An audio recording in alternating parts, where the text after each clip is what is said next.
Good afternoon, everyone. The Sacramento City Council will please come to order. Would the clerk please call the roll to establish a quorum? Thank you. Councilmember Ashby, Here. Councilmember Warren, Here. Councilmember Harris, Here. Councilmember Hanson, Here, Madam Clerk. Councilmember Chenier, Here. Councilmember Guerra, Here. Councilmember Jennings, Here. Councilmember Carr, Here. and Mayor Steinberg. I am here. Thank you. If we could all rise wherever we are, if you can. I'd like Councilmember Carr to please lead us in the Pledge of Allegiance.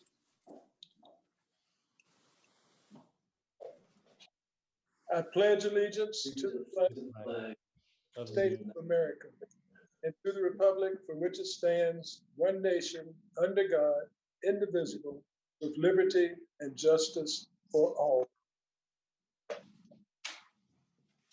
Thank you, members, and thank you to the staff. Thank you to the members of the public, and apologize for starting a few minutes late today. We, are still sometimes dealing with the technology issues, but everybody is on, and that's what's most important here, because today we are taking up two important items dealing with the CARES Act funding and the vacancy question in our general fund, which in some ways are unrelated, in some ways are a little bit related, because money saved by either freezing or eliminating some of the vacant positions can be resources we could use on the investment side potentially as well. But we begin today with the CARES item. And before I turn it over to the city manager and the team, I just want to give a little bit of a background as to what we're doing today and what we're not doing today.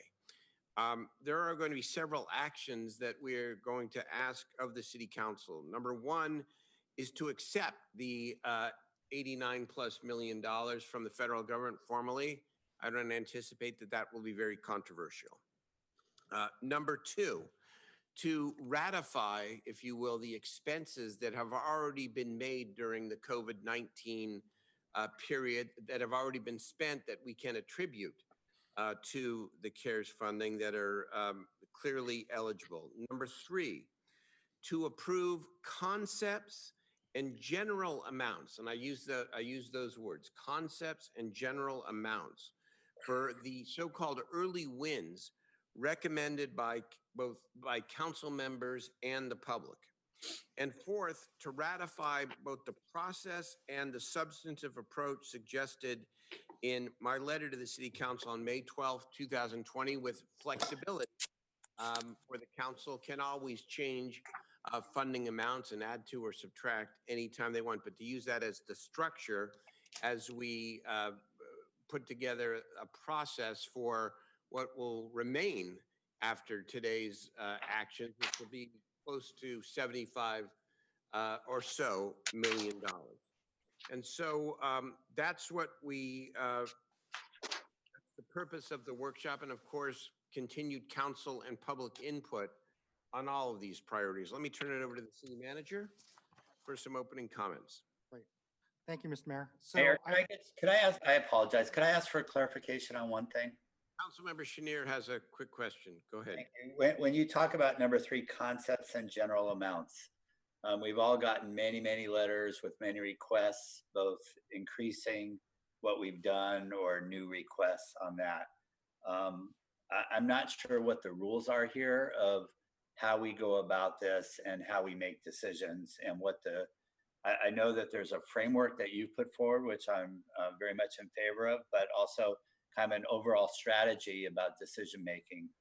We really don't have metrics on a lot of this yet. So for example, today, if someone wants to say, I want to do $2 million for some program that we haven't discussed yet, is that a possibility for today? Or are we saying that things at least have to be on an agenda to move forward? So I think, just thinking about how we're doing it, to me, is really important. Let me I'll try to answer and turn it over to Howard. We are only voting on what's before us on the agenda. the difference between concepts and general amounts from the final decision is that everything needs to come back to us in contract form with a specific recipient and for a specific program amount. But today is further direction and maybe more specific direction than what we gave a week ago or even 2 weeks ago. If there are new ideas that a council member wants to have agendized, either as part of a quote early win or as part of an eventual investment, then say so, and we will find a way to put it appropriately on the agenda, the city manager and I, for consideration, either as part of the big picture or separate. And so Mr. today- Mayor, when do we do that though? If we have programs that we'd like to bring, specific programs, how would you like to see that come forward? You can, I think it should come forward through the city manager with the CC to my office, is what I would prefer. Yeah. So can I add on to that? What the mayor's right. What we're doing today is approving the funding, ratifying some of the expenses that came forward early on during this pandemic. But also, if you see in your staff report, we're also asking the council to move forward on a set of proposals totaling $8 million. And that came out of the ideas from the previous workshop on funding for, in relation to the coronavirus relief funds. So these numbers totaling just north of $8 million came from the discussions in the workshop. Now, in the background, this is just an early wins, as the mayor puts it, on funding for various programs that we feel are needed immediately. The larger $76 million that's left, if everything gets approved as is, we'll go through a process that's already begun. From the workshop, the city auditor has initiated a survey to both businesses and then residents about how they've been impacted by COVID and what are some of the ways that we can help support them in that regard. Further, in the workshop, the council laid out a series of ideas that we have cataloged, and we also sent out an email, I think it was about a week and a half ago, to all the council offices to make sure that we didn't miss anything. And so that's the opportunity to come in and say, here's some additional ideas we want to take in. All told, when we get the feedback from the surveys and all the council members and the whole host of programs, initiatives being proposed by the community, we're going to go through city attorney, my office, along with the auditor's office is going to go through that whole inventory of initiatives and determine first cut at that is going to be eligibility based on the guidelines provided by the treasurer.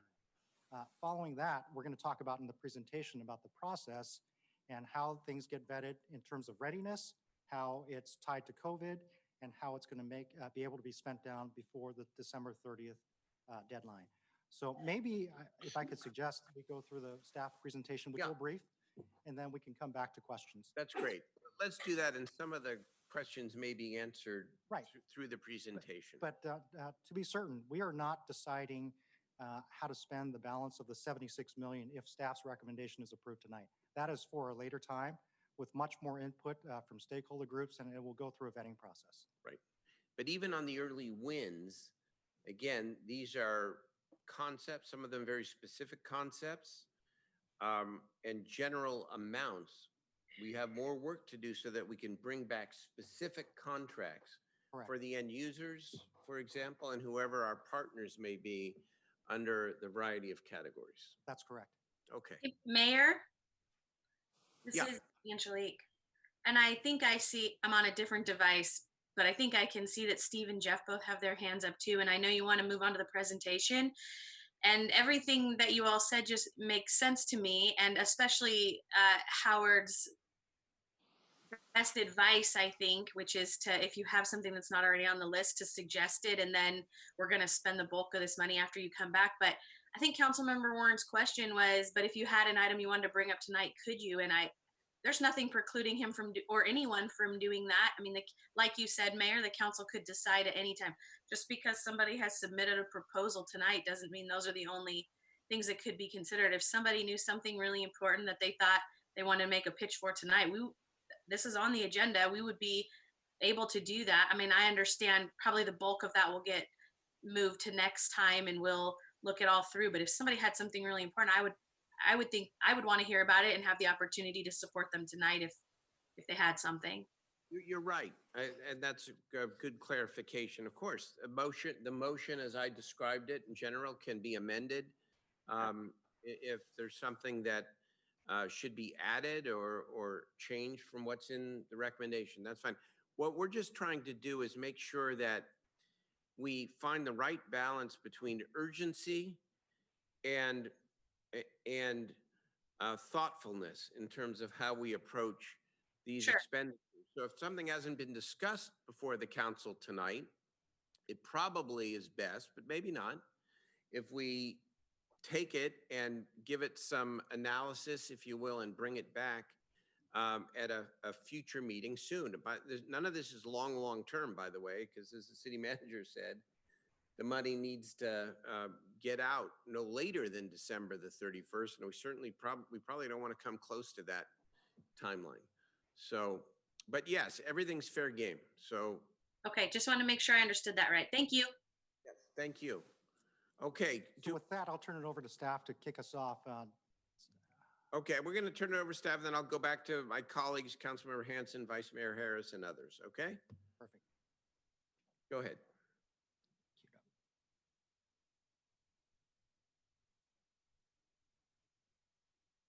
Who's presenting? It's Michael Jasso. He's getting connected, I think.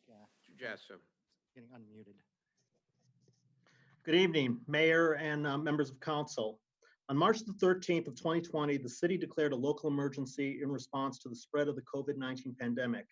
Several actions were taken by the city to provide immediate economic relief to city businesses and residents, including the funding of small business loan program of $1.1 million, procurement of emergency supplies for the homeless at $250,000, an emergency meals program, lodging for essential city staff, creating a dedicated economic development hotline for businesses, a commercial eviction moratorium until the end of this month, a residential eviction moratorium to the same date, and deferring expiring entitlements for 1 year. Given the significant needs and quick response necessary during an emergency, the annual budget resolution provides authority to the city manager to accept and spend grant funding in advance of council authority. This authority requires the city manager to report back to the council within 60 days of receiving formal program documents and funding. The funding received from the CARES Act and specific funding recommendations for programs identified and initiated within the emergency authority are as follows. $1 million for the Farm to Fork al fresco dining program which affords the opportunity for restaurants throughout the city to utilize either the public way or private parking to provide dining opportunities for patrons outdoors where social distancing can be more reasonably attained. $400,000 for council community impact funding to be divided equally among the 8 council districts for council priorities that comport to the requirement of the CARES Act funding. $550,000 to address the digital divide, which has become all the more important in addressing given the requirements of stay-at-home orders. $50,000 for support of the Central Labor Council hotline, which assists workers in applying for unemployment and other much needed assistance. $250,000 for temporary housing for essential staff. Another $250,000 for youth enrichment programs. $250,000 for the Great Plates program, which is delivering 3 meals a day to over 750 seniors throughout the income eligible seniors throughout the city of Sacramento. $250,000 of procurement of emergency supplies, $1.1 million for emergency small business relief loans, and another $918,000 for emergency homeless encampment cleanup, for a total of just over $5 million. A description of each of these programs is included in the attachment to your report.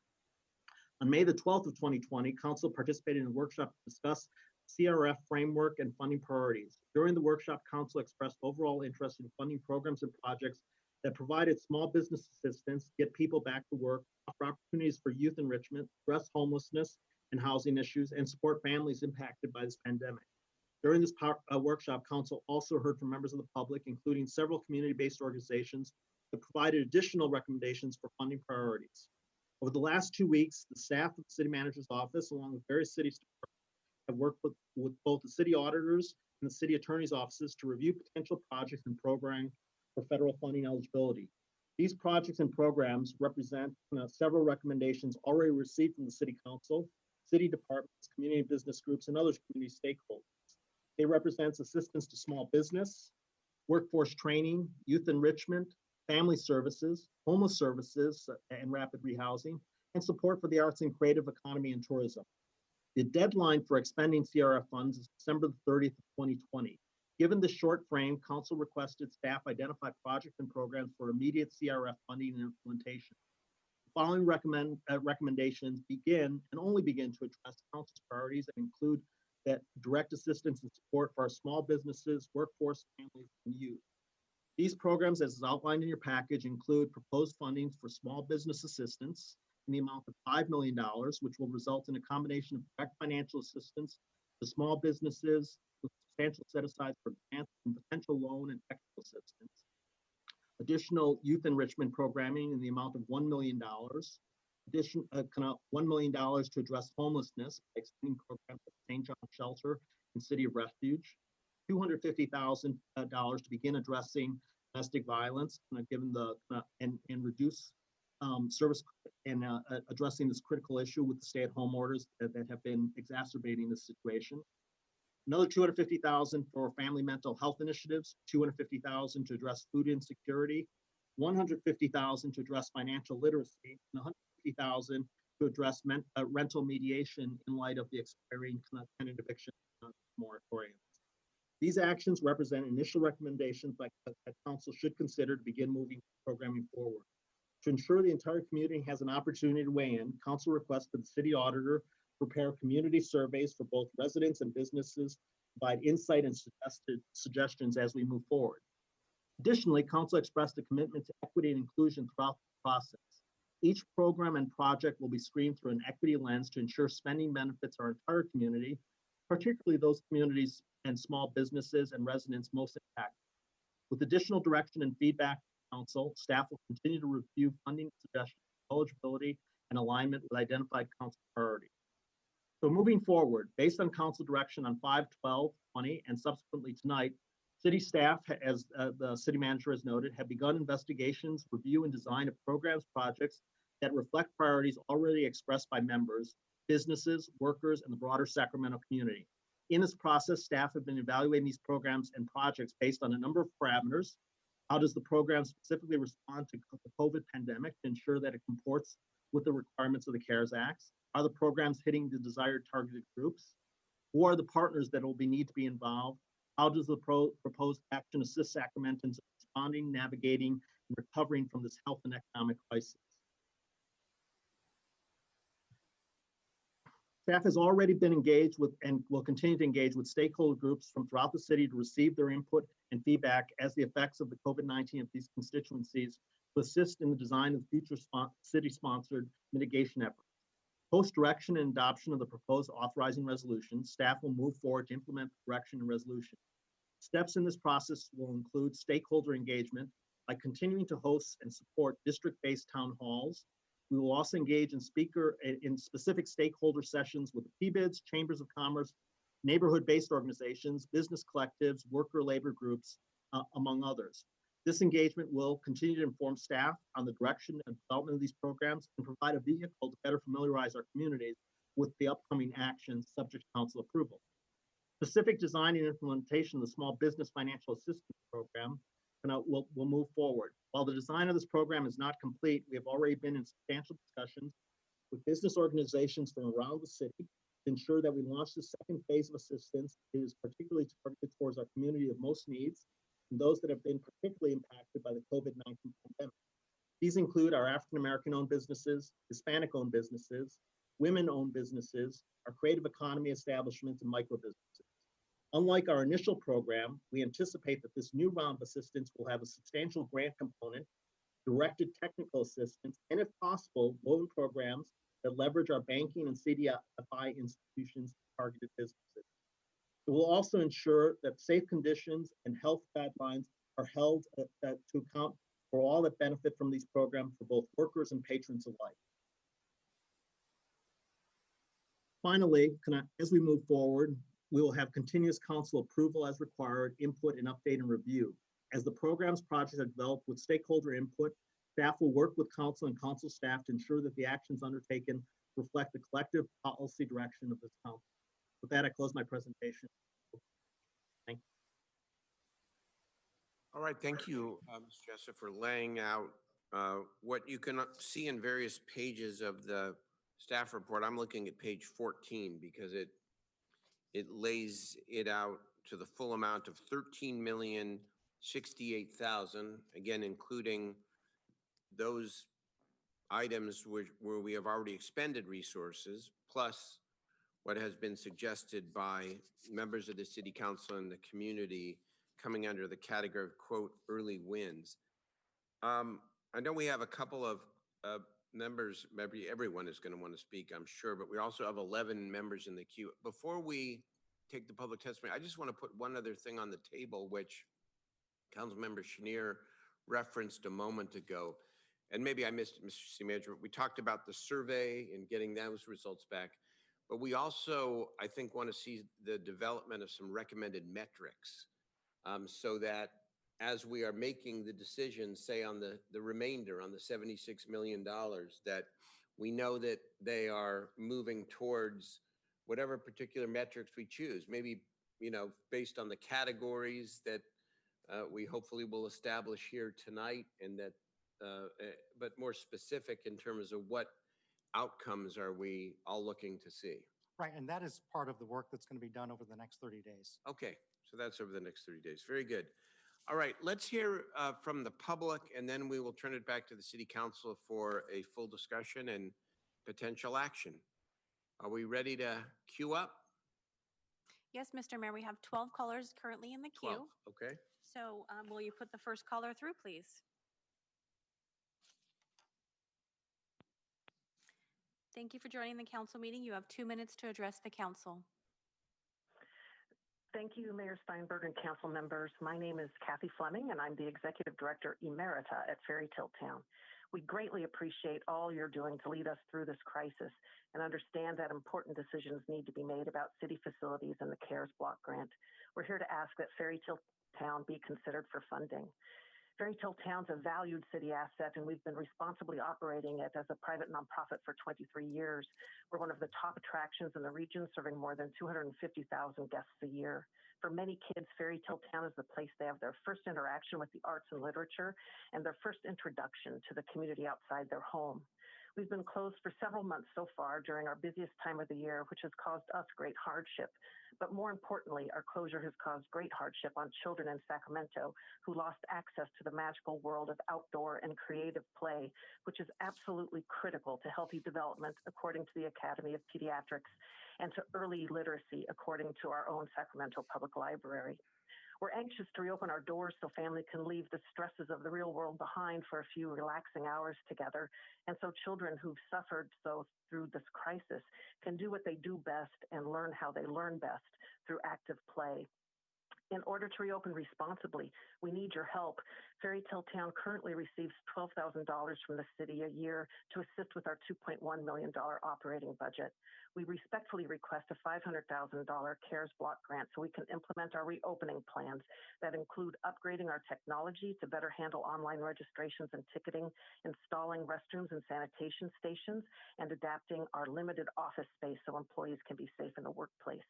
We also want to use a portion of these funds to provide free admission to families and children in high need areas, as well as scholarships for our summer day camps, overnight campouts, and field trips. We greatly appreciate your consideration of our request, and we look forward to working with you to ensure that children and families in Sacramento have a safe place to explore, imagine, play, and learn. I'm happy to answer any questions you might have. Thank you. Thank you, Ms. Fleming. Appreciate it. May we have our next caller, please? Welcome to the meeting. You have 2 minutes to address the council. Hello, City Council. My name is Mia Moreweathers, and I'm a community organizer with a local policy organization called Youth Forward, and I'm a representative of the Sac Kids First Coalition. I am also a city resident here in Sacramento. I reside in District 4, Steve Hanson's district. And you guys probably know what I'm about to say, but I'm calling because I really want to make sure that when we're thinking about the CARES Act, that we are voting for the full funding of youth jobs, full funding for digital access and learning programs for many students who have been impacted by more than just school closures during this time of COVID. I know that you guys are all thinking about this right now, and so I appreciate it. In terms of some steps, we really need to make sure that we are supporting our most vulnerable youth, our youth who are coming from low-income communities. As I'm sure that you are all aware, mental health is a really pre-existing problem in low-income communities, and right now that pre-existing problem is being exacerbated by the lack of contact that many of us are going through right now. As a person who works directly with youth in several different programs throughout this city, I am hearing them share their difficulties. They're having to take on jobs during this time to help support their families. They are struggling with depression. Some students are even struggling with food access and healthy food access. And so we need to take those additional steps by making sure that we're fully funding our youth and community pop-ups and our ride-free RT for our students' programs, and obviously summer activities all summer long. So I just wanted to make sure that you guys got to hear that from somebody who is directly working with youth in this community and hearing them ask for these things. I appreciate the time to be able to share, and look forward to speaking with some of you soon. Thank you. Thank you. May I have the next caller, please? Welcome to the meeting. You have 2 minutes to address the council. Thank you. Thank you, Mayor Steinberg and members of the council. Nolise Edwards, Chair of the Sacramento Women and Girls Advancement Coalition. We have reviewed and appreciate the policy considerations put forth and hope that you will continue your thoughtful deliberations regarding the necessity to fund the needs of women and girls during this pandemic. Today, however, our coalition would like to add to the collective voices you have probably heard and will hear from organizations and communities involved in providing services to those impacted by domestic violence, human trafficking, and other forms of abuse. We strongly support the request put forth by several organizations in a May 25th letter to the council requesting an increase in the funding for domestic violence intervention beyond the $250 currently proposed. And I know it's just a proposed amount. This amount is less than 1% of the $89 million received. We can and we believe we must do better than this. I respectfully ask each of you to take a serious look at the impact of this issue within your individual districts during this time and determine if you really feel this amount is sufficient. I believe you will find it is not.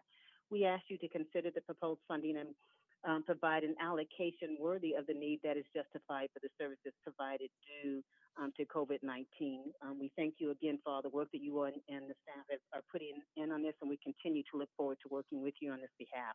Thank you so much. Thank you, and we appreciate it. Next caller, please. Welcome to the meeting. You have 2 minutes to address the council. Good evening, Mayor Steinberg and council members. My name is Romelia Pease, and I'm the president of the East Sacramento Chamber of Commerce in District 3 and a resident in District 3. As a nonprofit chamber representing over 200 small businesses, we understand the importance of supporting small business and providing resources so they can get back to business. This is not a simple process. Restaurants, retailers, and service industry are expected to follow state and city guidelines for reopening. This entails reconfiguring their place of business and hours of employee training to assure safety of employees and consumers. Small business owners need continued industry-specific webinars and workshops from the city on OSHA and CDC compliance. They need space planners or architects to come out to their locations and guide them on how to safely reconfigure their place of business. They need grant money from the city to get their businesses back up and running with employees. They cannot afford loans and have exhausted lines of credit. Small businesses need the opportunity to stimulate the economy while creating revenue for our city. As a small nonprofit chamber configured of an all-volunteer board and one paid part-time executive director, we too need aid from the city. Our primary fundraiser of the year, Taste of East Sac, has been canceled, and we currently have no source of income other than minimal membership dues.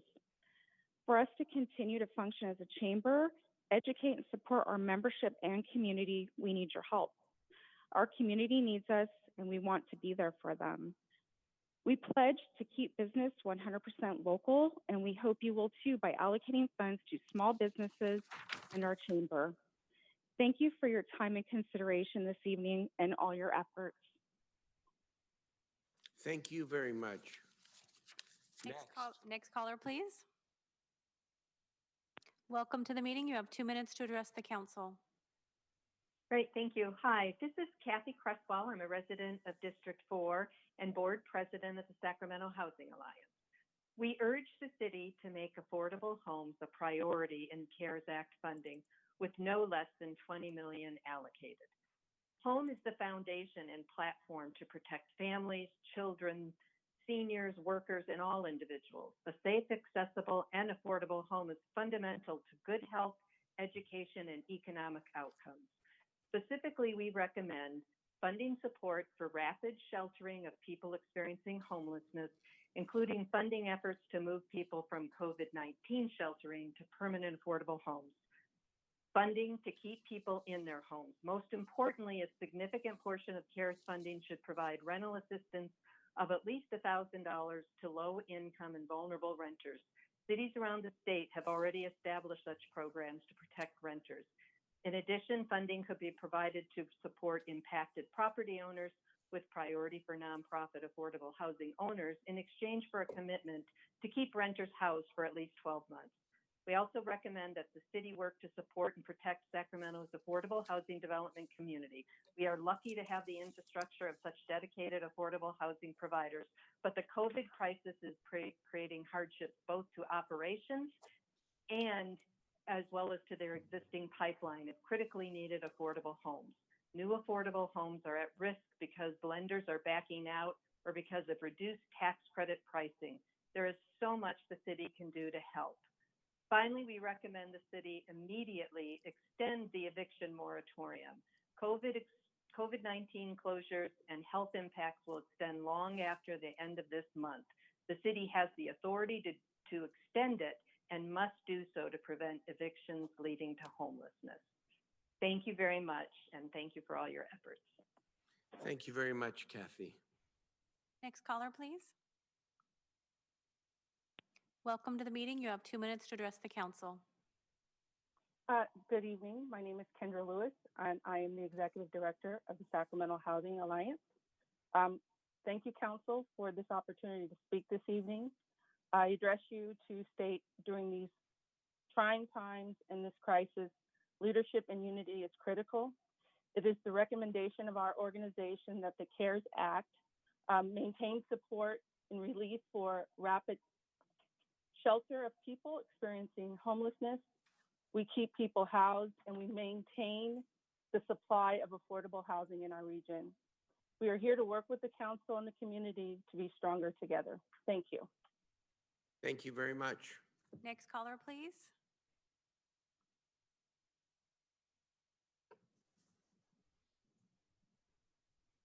Next caller, please.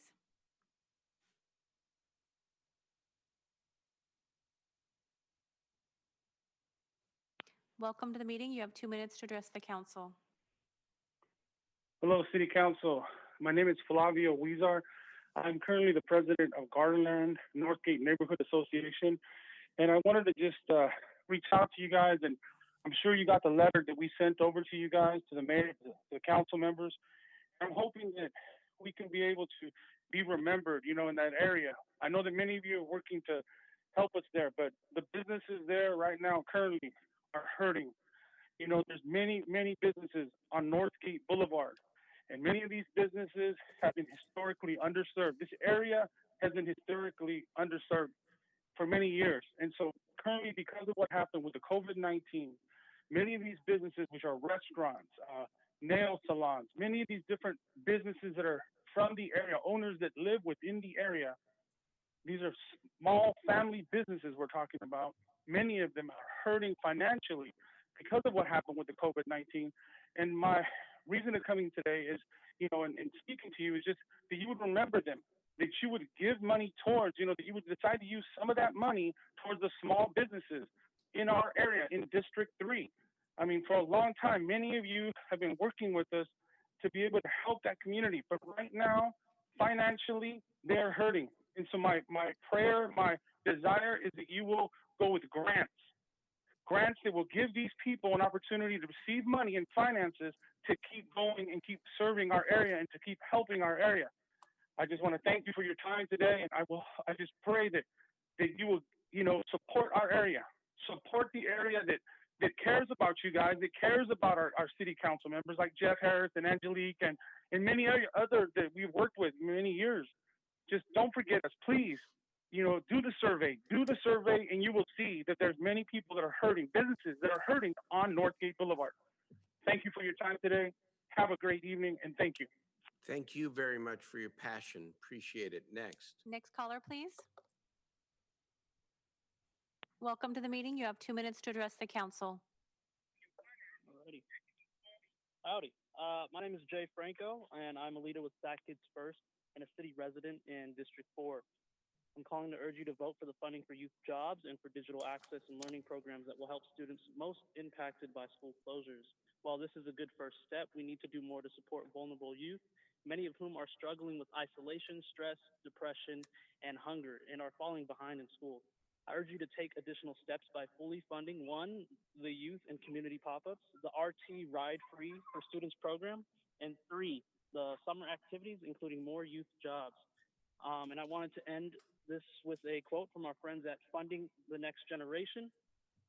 The crisis that was created by COVID-19 has revealed the limitations in our services for children and hopefully taught us more about what is important in our lives. As our country and county recovers, it is essential that we not only return to what we provided our children prior to the virus, but that we strengthen the safety net of support. As communities reestablish their priorities, we must use this as an opportunity to ensure that children and youth are front of mind. We must not respond to the fears that could follow, but to our community's highest aspirations for the next generation. Thank you. Thank you very much. Next caller, please.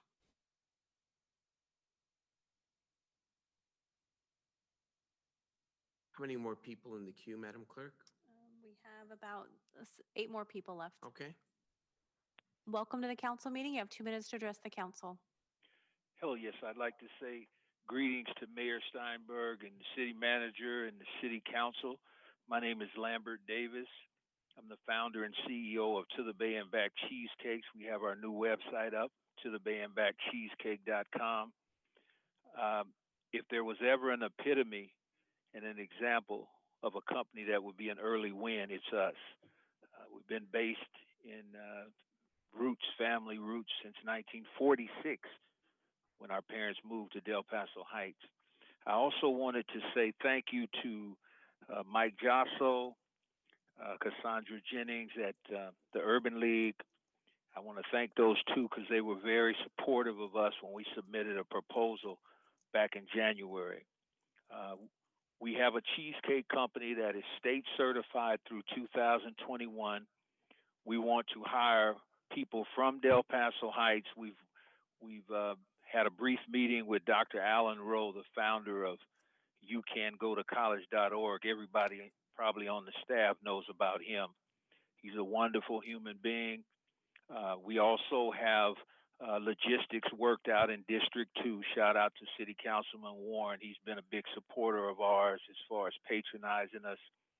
And our logistics of cold storage would be in District 2, which is at McClellan Park. I almost called it McClellan Air Force Base, but McClellan Park. We also have a manufacturer in California that can get out pallets and deliver anywhere in California, the great Golden State. I also wanted to say that you hear a lot about underserved and those sort of things. And I think that we should be given an opportunity to shine in Sacramento. Not only am I a native, but I actually love not only Del Paso Heights, but Sacramento. I graduated from Grant High School in 1970. Thank you for your comments. Your 2 minutes is complete. Will you make your final comment? Yes, I'd like to just say I would hope that everyone would consider funding us. And thank you. Thank you, Mr. Davis. Next caller, please.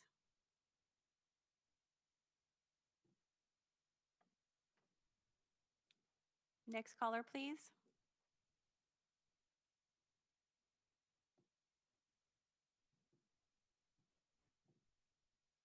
Welcome to the meeting. You have 2 minutes to address the council. Good evening, Mr. Mayor and council members. My name is David Nelson. I'm with the Sacramento Asian Chamber of Commerce. Just to provide comment that we're really proud to have played a key role in the city's COVID-19 triage support. And just wanted to share that we've seen that small businesses really needed the help, and we jumped in to do what we could from the very beginning. And now as we move into the next phase, going into recovery for COVID-19, we are here to share from what we've heard from minority-owned small businesses that they need not only to recover, but to rise out of what's happened. And that clearly is business technical assistance. It's imperative that we think strategically how to help businesses from a technical perspective. Access to additional capital is important to minority-owned businesses. Proactive communication and outreach for those communities. That in that way we support the disadvantaged corridors, and then stronger connectivity to support the workforce, and which provides for better employment opportunities. We recognize and we hear that all businesses are struggling, and we understand that. Our minority-owned small businesses have taken a huge hit from this pandemic, and they do have less access to programs and support, and they face more hurdles for reopening and recovery. So on behalf of the Chamber and our members, we do ask that the City of Sacramento invest in what makes our city so special, and that would be the diversity of our city and its minority small business community. So thank you for your time this evening. We look forward to continuing to work with you. Thank you very much. Next caller, please. Welcome to the meeting. You have 2 minutes to address the council. Welcome to the meeting. You have 2 minutes to address the council. Next caller, please.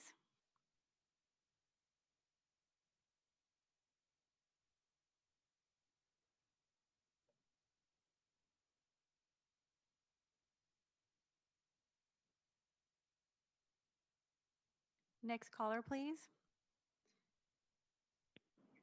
Welcome to the meeting. You have 2 minutes to address the council. Thank you. Good afternoon, members of the council and my Mayor Steinberg. My name is Cassandra Jennings, and I'm a resident of District 7, and I have offices in District 2 and District 5, and we serve the entire city and county of Sacramento. I'm with the Greater Sacramento Urban League. And I just want to really chime in and say, first of all, I appreciate the mayor's letter of May 12th that really outlined the 4 areas of focus. I think they are appropriate and necessary as we come out of this COVID-19. I also have joined in a coalition, and we want to make sure that those most adversely impacted by COVID-19 and this pandemic in Sacramento are provided immediate relief. We also want to make sure that disadvantaged and dislocated workers are given an opportunity for future success. And then we want to make sure, thirdly, that the inclusion of community organizations and leaders using an equity lens and an emphasis on communities of color is a priority. And in doing so, we have several recommendations that would include the immediate emergency aid. I've heard some of that already in your proposal today, but we want to make sure that rental housing assistance, food security, and small businesses are really addressed because they were hit very hard and we need them to come back. They are the backbone of our low-income neighborhoods, and we need to support the businesses as well as those that are really experiencing difficulties right now. And then we also want to focus on the youth engagement and mental health. The pandemic has placed an enormous stress on our youth. I've been working with the vulnerable students with Councilmember Chenier, and really want to focus on the summer because we think it really is important to have a robust program. In addition, we want to continue your investment with youth with pop-ups and Thousand Strongs and the free RT ride shifts. And then finally, the workforce development is very important. Not only rebuilding an economy that's sustainable, that's for the new industry with the California Mobility Center and digital economy, but we also want to ask that you fund smart pathway trainings and career exploration, because people are going to need upskilling and Thank they're you for going to your need comments. Your 2 reskilling. minutes is complete. Will you make your final comment, please? And we want you to support the workforce development in a real way. Thank you very much. Thank you very much, Cassandra. Next caller, please. Welcome to the meeting. You have 2 minutes to address the council. Hi, this is Antonio Campos. I'm a former vice president with Sacramento Act. And, I know that the relief is very important for everybody, but I think that most of the money should be used for the small businesses and for all the people that is without the jobs. But also, we have to focus very much on, what it means to people to pay their rent, because on the last 30 days, we have most of our leaders on the organization talking with more than 360 families. And most of the people is really, really concerning about the payment of the rents. Even though, it exists a moratorium on the rent, some of them, including Ona Thomas, had received a letter from the landlord saying that they had to pay on time, or they're gonna have to pay the fees for the late fees for the rent. So in my opinion, I think that you guys need to focus a lot on rent, because I'm seeing that you have only $150,000, which is gonna create a program to help all those people. But also I think that you have art and you have other projects, and I think that little kids can focus themselves, doing some art or doing some activities if they see the parents struggling to pay the rent. Also, I might say that most of the people never think about that we have adopted immigrant people here in Sacramento, and that people is receiving nothing from nobody, and including, the government Newsom said that he was doing a little bit of help with the money for $500 and up to $1,000 per family, but we have more than 16,000 immigrants here, and I don't think most of them they're gonna get any relief, and they're risking their lives also, Thank you very much. Next caller, please. Welcome to the meeting. You have 2 minutes to address the council. Hi, thank you. My name is Lucero Soto. I am a Sacramento Act leader. During the last couple of months when all this going on, we have reached out to many families who applied for the mini grants. And I personally called over 25 families in Spanish, and every single family that I spoke to in this time, their number one concern and their number one area of support was helping pay their rent. Due to the COVID-19, their hours have been cut from work, and many families are unable to pay for their rent. And that is definitely, like I mentioned, in all 25 calls that I made, that was number one area of support. And this is very concerning how many families are in need of this. I also work at the San Juan Unified School District, and I support many Spanish-speaking families as well. And in the families that I work with, not only do I help with connecting them with educational resources, the families also express that the main concern that they have is being able to pay for their rent. And so this shows that our community definitely is in need of support when it comes to the rent. And thank you for your time. Thank you for your comments. Next caller, please. Welcome to the meeting. You have 2 minutes to address the council. Hi, hello.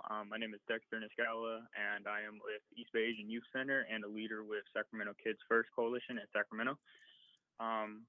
More or less, we've been working fairly closely with the mayor during Zoom meetings, along with Councilmember Schneer.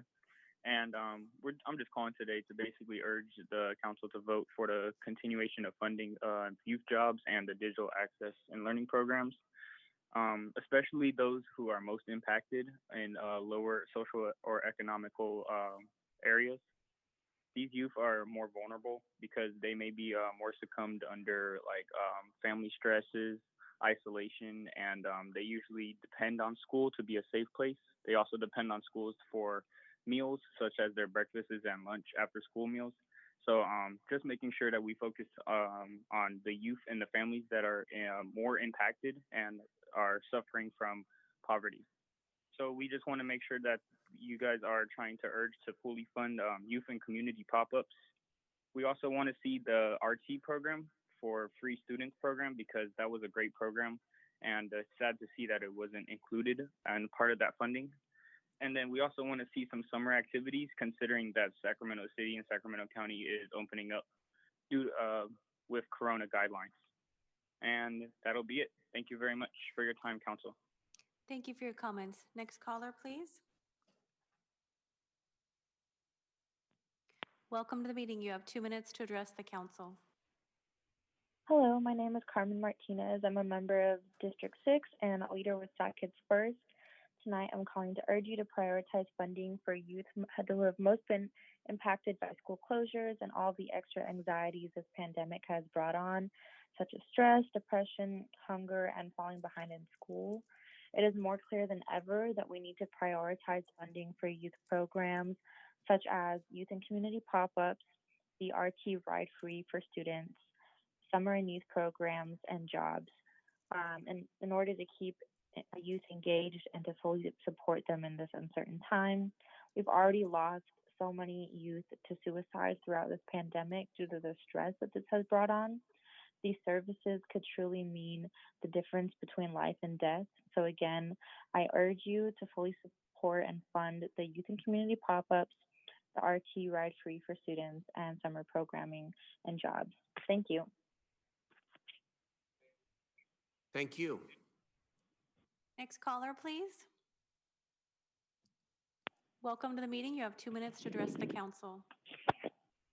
Thank you. Thank you, Mayor and City Council. This is Rachel Isco. I live in District 5, and I'm speaking on behalf of Sacramento Investment Without Displacement, a coalition of organizations and associations working together to protect residents and small local businesses that are at risk of displacement in neighborhoods impacted by large real estate development projects. We are strongly opposed to spending stimulus funds on Aggie Square and projects linked to Aggie Square until there is real input from the neighborhoods and a community benefits agreement. A community benefits agreement is needed to address and mitigate resident concerns about the impact of Aggie Square. UC Davis and the city must analyze and discuss the expected impacts of bringing in thousands of new employees over the next several years to the vulnerable neighborhoods around UC Davis Med Center, which have already experienced significant gentrification and resident displacement. It is critical that the city, UC Davis, and its investors listen to residents and the community organizations that work with residents to understand their concerns and devise a plan for mitigation of negative impacts and plan investment in programs that will support vulnerable resident families, small neighborhood businesses, and our resident youth. In addition to opposing investment in Aggie Square, we ask you to help secure the stability of low-income families and the city's most vulnerable families. It is critical that the city invest in a rental payment program for residents whose incomes have significantly decreased due to COVID-19. Deferred rental payments is a crisis waiting to happen for our city's renters. Low-income renters need rent payment grants to see them through this period. The City of Sacramento residents are in crisis. Low-income families, elderly, and youth are desperate. We urge you to use this $89 million in federal stimulus funds to directly address the crisis of low-income families. Thank you. Thank you, Rachel. Next caller, please. Welcome to the meeting. You have 2 minutes to address the council. Good afternoon, Council. This is Gabby Trejo. I am the Executive Director for Sacramento Act and also a resident in District 3. And today we're calling, as you heard from some of our leaders, that in the last few weeks we have engaged over 300 families in our city to ask them a simple question. If you were the mayor, what would you do? And the number one concern that residents addressed as their number one issue was rent assistance. And so we urged the council to put rent assistance as a top priority and add additional funds. We don't believe that the amount of funds that we're talking about now is sufficient.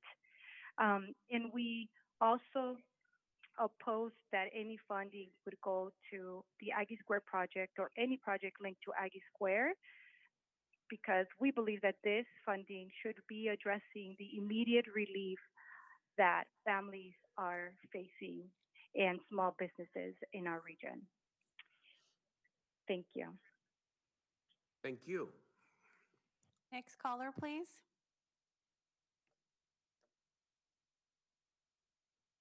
Welcome to the meeting. You have 2 minutes to address the council. Hello, this is Barbara. Thank you for allowing us to comment. This is Barbara Lambush with the Sacramento Regional Coalition to End Homelessness. I hope that you all received our letter signed on by 13 other nonprofits that work on homeless advocacy issues, including Hope Cooperative, Loaves and Fishes, Lutheran Social Services, Mercy Peddlers, Women's Empowerment, and Volunteers of America, and Tubman House, just to name a few. A couple of points. Number one, we support the framework for the $20 million for homelessness and housing.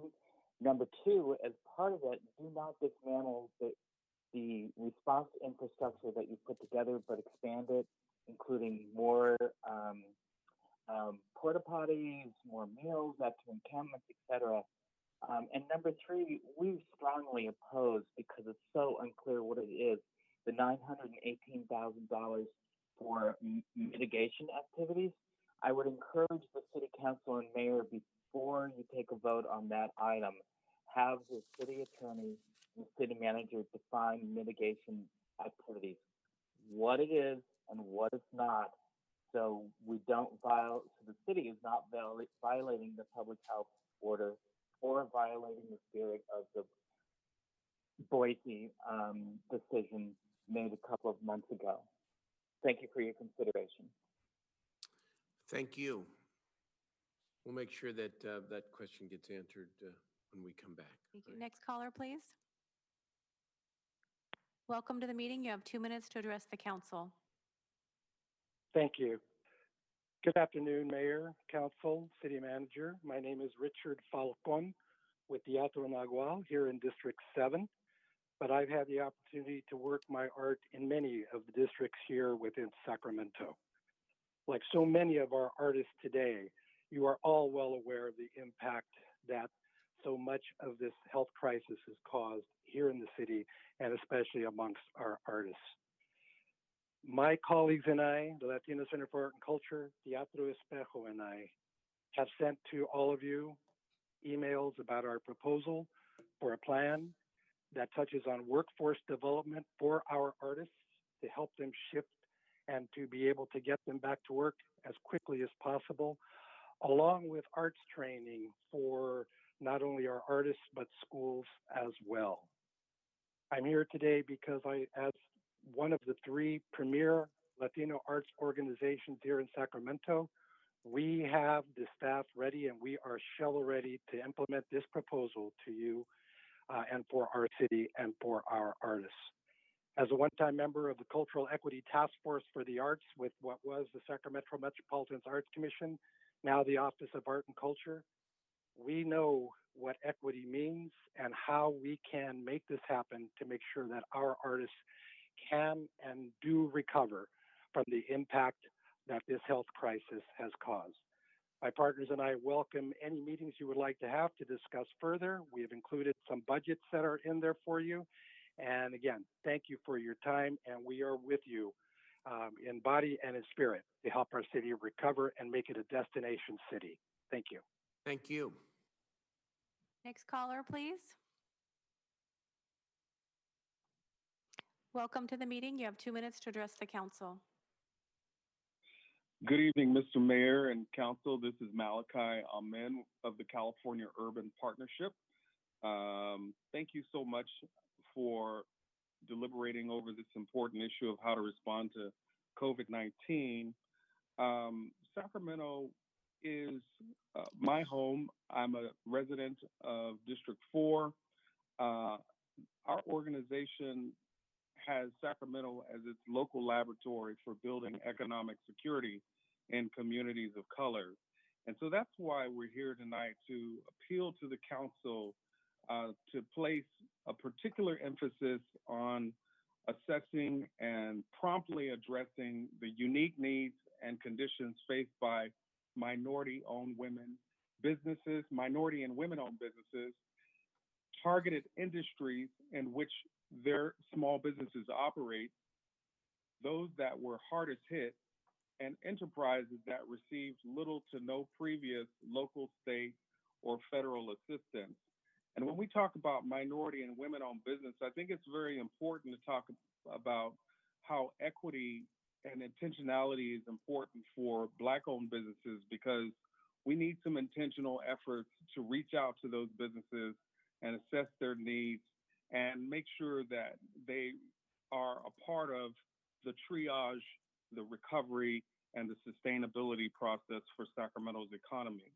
When we talk about economic security and an immediate response, housing and rental assistance to prevent folks from becoming homeless is absolutely critical. When we talk about economic security in communities of color, we have to talk about our young people and what that means. This summer, I think because of the intensity of the situation, we really urge the council to support, fully fund ride-free RT, jobs for those youth, pop-ups, technology, and wireless access for those youth, because that's, again, going Thank to you make for your sure comments. that Your 2 minutes is complete. Will you make your final comment? all of these things are going to ensure that communities of color participate in the Sacramento's economy. Thank you. Thank you very much, Malachi. Next caller, please. Welcome to the meeting. You have 2 minutes to address the council. Hello, my name is Amanda Blackwood, President and CEO of the Sacramento Metropolitan Chamber of Commerce, representing businesses in all districts of Sacramento. I'm speaking to you tonight in regards to the potential CARES Act funding as it pertains specifically to small business. As you know, COVID-19 has had a devastating effect on our city's small business community. We anticipate that we may lose up to 30 to 40% of our retail and hospitality businesses, many of those in neighborhoods that are already facing substantial challenges. We applaud what the city has already done to help triage these urgent needs and would like to thank the mayor, the council, city manager Howard Chan, and the entire city team for your swift and dedicated response. Per the conversation at the last council meeting, we heard clearly that the council would like some surveying and stakeholder engagement to occur to help advise on where we might best invest the CARES Act funding to provide support for small business. In coalition with many other chambers, eBids, and other partners, we've spoken directly to hundreds of small businesses and asked them directly where they need support the most. Earlier today, I sent a letter to each of you expressing that feedback. While there are many very compelling investment options in front of you, and our letter surely did not capture them all, we would strongly urge the council to consider building upon the momentum of the actions you have already taken by extending access to capital, supporting technical assistance to our small businesses to weather this current storm and set them up for long-term success, support our current workforce and future workforce needs, and ensure that these tools are accessible to those who truly need them the most. We thank you again for your support for small businesses and look forward to continuing to work with you to support our community in this time of incredible need. Thank you. Thank you very much, Amanda. Next. Next caller, please. Welcome to the meeting. You have 2 minutes to address the council. Good afternoon, members of the City Council and the Mayor. My name is Zoe Kipping. I am a renter in District 4 of Steve Hansen and Katie Valenzuela, Councilmember-elect. I'm calling both for myself as a renter, but also as the co-founder of Sacramento Soup, which has been serving meals and sanitation, survival gear, as well as an allied group doing medical outreach to the unhoused during the duration of this pandemic. I'm not pleased that we are looking at spending $1 million, including $500,000 to the sheriff for the work crew to further criminalize the homeless. The more contact that the unhoused have with law enforcement, the more they are likely to end up in jail. And we know that our jail has documented cases of COVID. And we know from advocates and also people inside the jail and their attorneys and families that they do not have access to cleaning supplies, to soap and things like that. So we're not thinking through, especially in an equity lens or a stakeholder-driven lens or data-driven lens, lots of these buzzwords that I see in your reports, which are great lenses. I'm not saying that used for this particular batch of spending. I think it would be much better to spend it on things like housing, showers. TechSoup is more than willing to work with you to place showers, to place more restrooms, and to do better outreach in terms of getting trash picked up. Our unhoused residents would love to have trash service, but it's important that we don't designate money for trash service when really you're just throwing away people's material belongings, including one gentleman. He's been swept 7 times since the pandemic started, and they even threw away his mother's ashes. So I also want to urge the council to include pregnancy as a criteria for being housed in motels. I know of one woman who already gave birth on the streets and another who lost her child. Thank you for your comments. Your time is complete. Will you make your final Thank you so comment? much. And also, I want you to extend the rent eviction moratorium, which ends in a few days. So thank you. Thank you. Next caller, please. Welcome to the meeting. You have 2 minutes to address the council. Hello, my name is Consortia Johnson. I'm the CEO and founder of Black Saber Productions. For about a year now, we've been on the streets of Sacramento documenting the sweeps that have been occurring.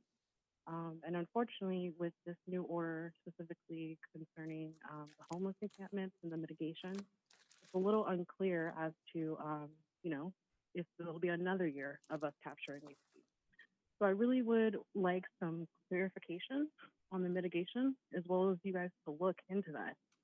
Specifically, it states, despite increased collaboration and funding, homelessness in Sacramento is more visible and widespread. So despite the people you guys have been collaborating and despite all the money you guys have been putting in this, and you guys want to put another $1 million into this, I think you guys should take a step back and reevaluate and speak to the people like SACSoup, homeless union, and homeless people and advocates that are on the ground every day and see what's really needed. Because continuing mitigation through the homeless impact team that you guys have is just causing trauma. It's been causing trauma for more than 10 years, and it's going to continue if you guys put another $1 million in that. So I really hope you guys look into that and reevaluate, and also work with the groups that are on the ground and have been doing this work for years, and that are also intensely connected to the people and the needs of these people.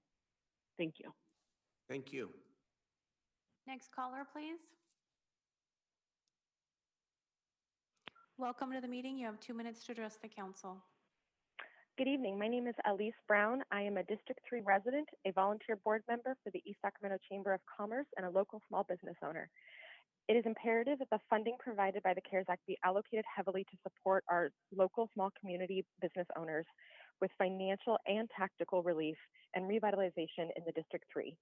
On top of proposed grants, loans, and direct financial relief programs for small business owners, there is a need for workshops, education, and support programs related to reopening allowances, procedures, protocols, and the requirements set forth by OSHA and CDC. Small, locally owned businesses play a vital role in our community, both economically and culturally, and they are in great need of our support and guidance during this time. Thank you so much for your time in this evening. Thank you. Next caller, please. Welcome to the meeting. You have 2 minutes to address the council. Greetings, Mayor and council members. This is LaShonda Barker. I'm speaking on behalf of Sacramento Housing Alliance. You have received our written letter that provided specific recommendations. Continue to support rapid rehousing and emergency shelters. Thank you. Continue to support and maintain the current affordable housing, and we need to build more affordable housing. And lastly, keep those that are housed in their homes. Maintain that eviction moratorium.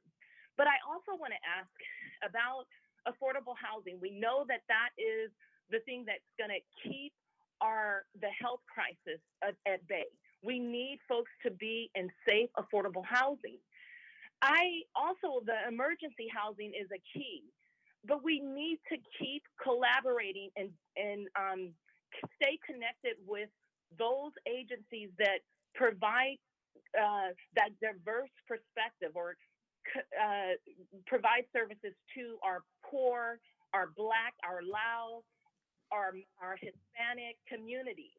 Lao Family, Senior Safe House, the Sacramento Urban League, the Black Child Legacy, those agencies are the ones that know the heartbeat of the community. We must continue to fund them.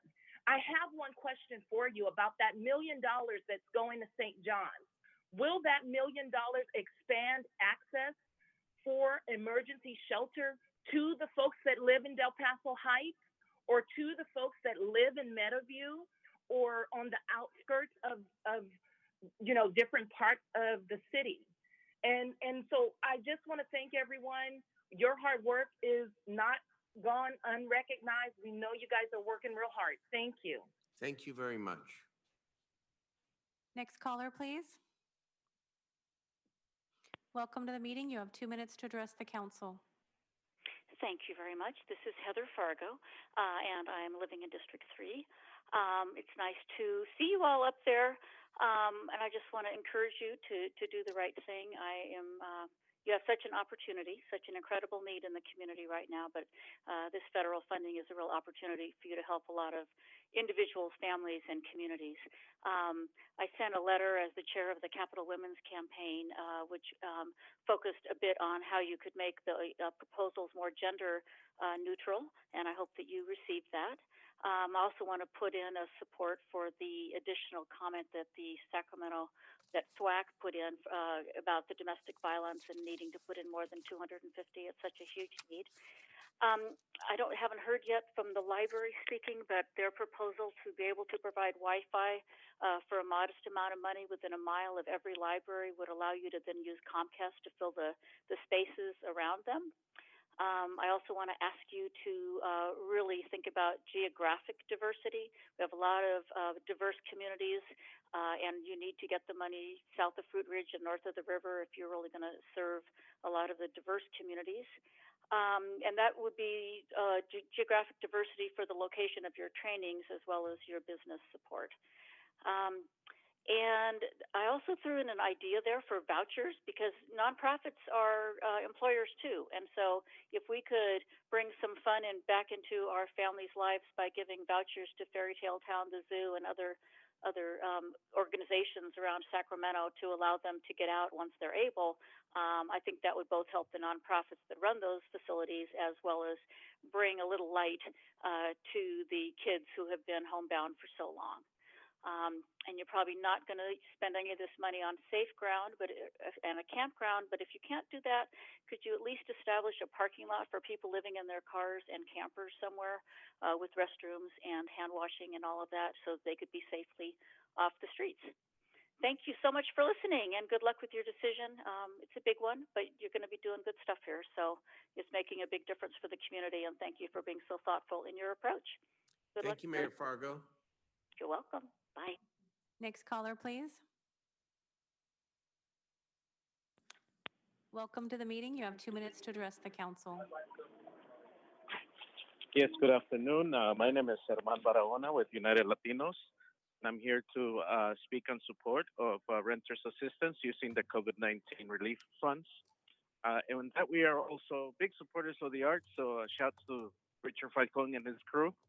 And also, we would like to make sure that any of the COVID-19 relief funds are not going to go to Aggie Square. Thank you very much, and I'll take myself offline. Thank you very much. Is that the last caller? Next caller, please. How many more, Madam Clerk? Welcome to the meeting. You have 2 minutes to address the council. Thank you. Someone's already talking.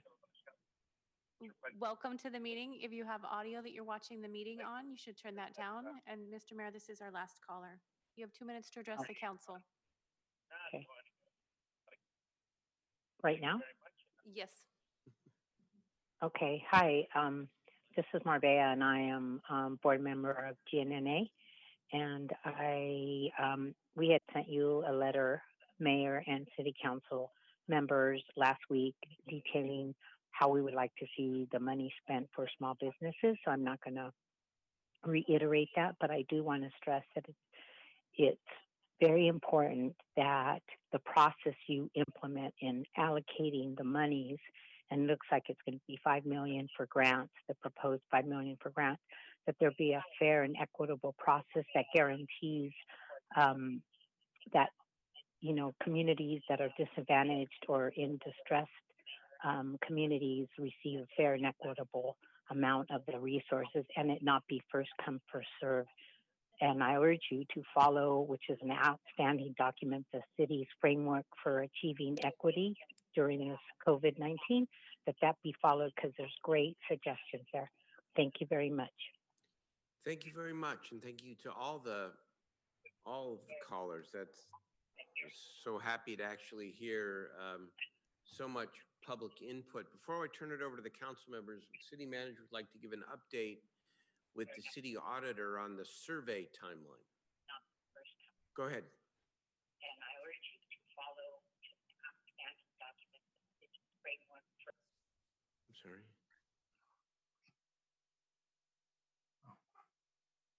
So our city auditor is going to provide that update. So he's ready to go. He's just needs Okay, Mr. Escueta.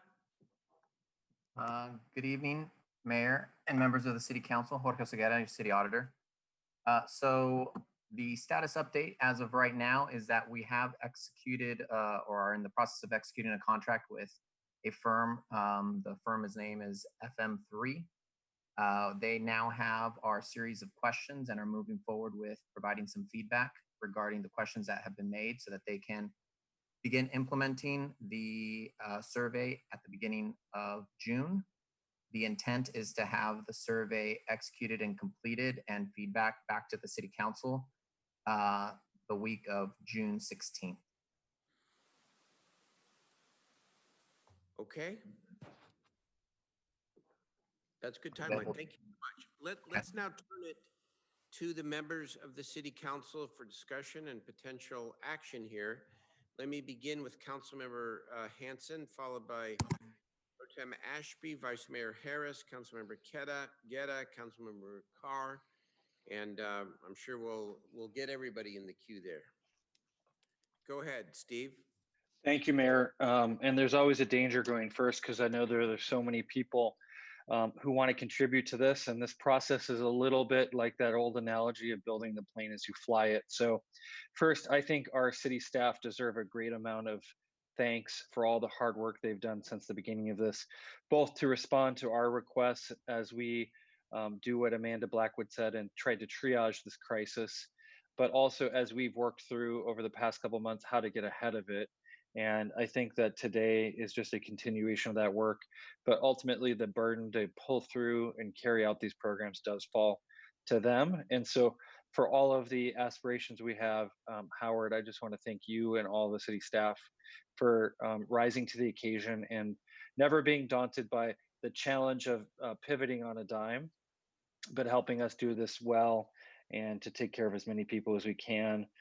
We've all been inundated with information from various stakeholders and constituents with ideas on how we can do the most good in our community with this money. I just want to also thank you, Mayor, for giving us an initial framework to move from. I think that there's a lot of sound thinking there, but also it gives us an opportunity to understand kind of how we do a variety of things at the same time. I know that the CARES Act resource is only one of the many different programs that are being rolled out, some of them federal, some of them state, and some of them from private philanthropy. The PPP program continues. I know it had its hiccups, but I know that program continues to disperse funds to businesses and nonprofits in our community. a lot of our workers hopefully have been able to take advantage of the pandemic unemployment assistance funds as well. But obviously today is about the CARES Act.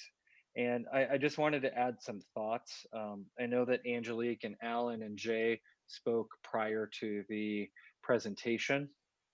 And I think their comments kind of reflect some of the what I would call creative tension or creative opportunity here to figure out how to meet all of these different needs in the community. But I just want to underscore a couple of the things that I've heard and maybe add a couple of the things. I didn't necessarily, and shame on me, but when the city manager said, "Oh, submit your ideas to us, and we'll work through them," I don't think I or my staff, and I don't know how many others really took advantage of that. But from the staff proposal, I can see clearly a couple of my colleagues did, and good for them. But I want to just add my voice to the coalition that's asking for an increase in domestic violence funding. Um, 250,000 will not go very far, but I think that the coalition that's come together, Weave, My Sister's House, the Family Justice Center, and others have come together with a very thoughtful coalition proposal of 1.75 million. And I don't know if that ultimately is the right number, but I do think we should move quickly to try to meet as much of that request as we possibly can. Now, I know in the augmented proposal that we see today, there's money for St. John's and City of Refuge, which serves some similar populations.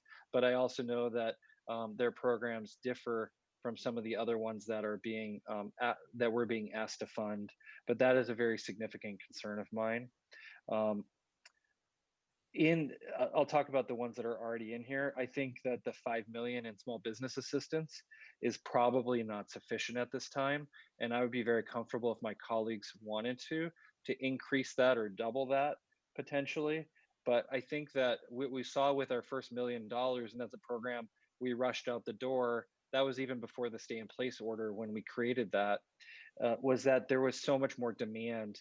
And so to the extent that we can service those other applications that were in the pipeline, if they still need it, and that's where if somebody has gotten PPP, I think we have to have a serious discussion about whether organizations, and this goes to Malachi's point when he called in, he talked about some organizations have access to other forms of capital. I think as we target these funds, it would be important that we understand whether we're funding people who've already received resources through these other programs or not, and then try to make a calculation as to whether the money that we would be funding them for is to increase capacity versus just to maintain, because PPP was about maintaining capacity. And so if there is a new proposal, the small business loans, that's a little different than the nonprofits. But I think we want to try to help, hopefully, people who have not yet been able to access help. On that front, I do think that we should work on the creative economy piece. And I know that this is our first real forum to talk again since the last council meeting, but our creative economy sector are many small businesses, arts organizations, and others who serve a critical need in the community. We heard about Fairytale Town earlier. We've heard about a few others. I think that they serve a lot of youth. They serve a lot of at-risk youth. And I would like us to fund, probably through our arts commission, our new Creative Economy Arts Commission, the same kind of grant process as we funded before.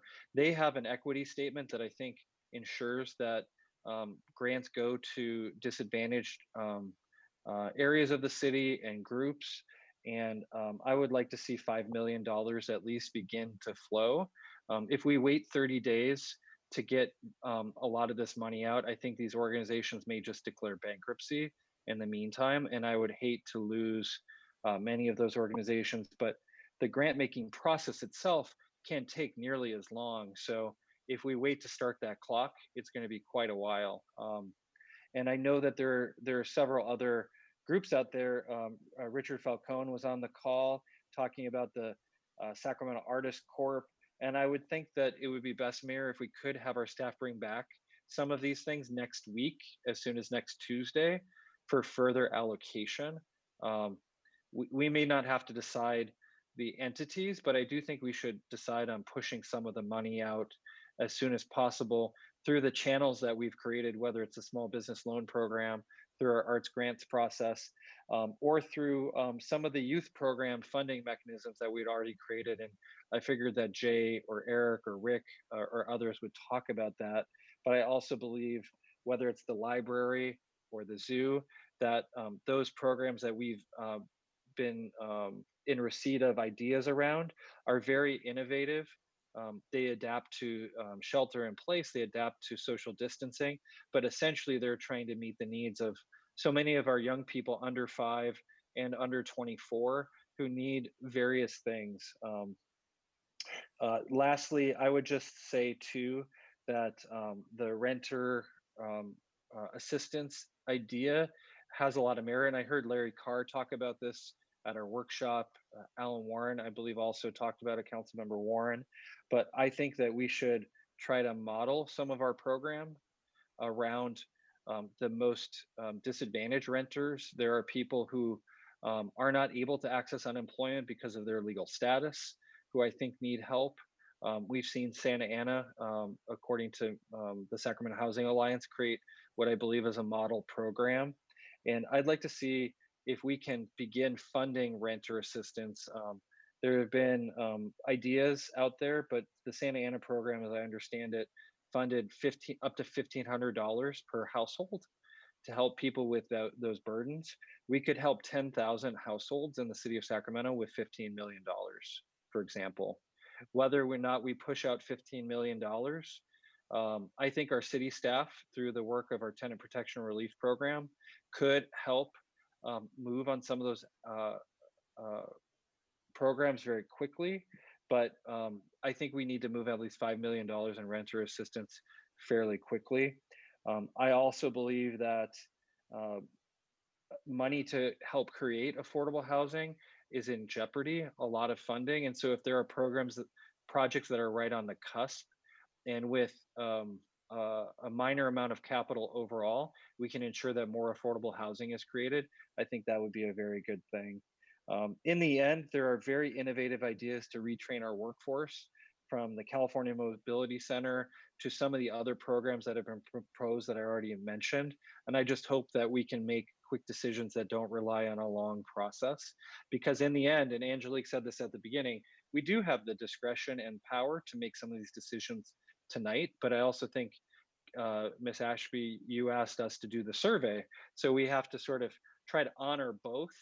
And I think we can do both, because over the next 6 months, we're just in really the first wave of a lot of this, the COVID public health crisis itself, but then the first wave of the economic fallout from what's happened.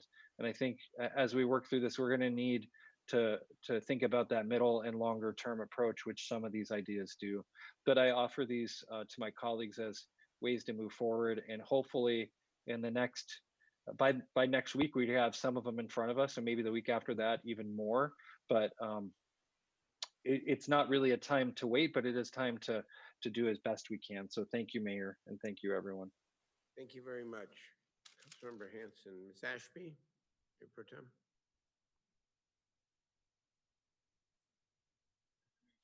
Hi, Mayor. Okay, thank you very much. And I agree with a lot of what Councilmember Hanson said. And I agree on the final statement you made there, which obviously the trick for us here is finding the balance between getting the survey, which I do think is really important, and identifying, as the mayor says, early wins, and just trying to wade our way through all of that. So yeah, good points.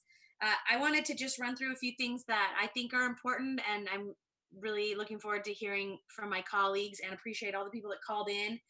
And just in case none of my other colleagues say this, we are drowning in emails from people who are sharing great ideas with us. So definitely, to that point, which Councilmember Hanson made, we need the city staff's help lay all of that out and figure out which things would serve the most people, and how we kind of make those decisions, because it would be impossible to wade through all of it. So I'll look forward to the long-term play here too, which is more of the 89 million being spent. But as for tonight, I just want to make sure that, you know, we all kind of talk about some of these things. These are not in particular order, but the zoo is going to need our help. They can't feed the animals. They need $300,000 to feed the animals per month that they're closed. So I'm guessing that's going to be at least a 4-month period. They're already about 3 in.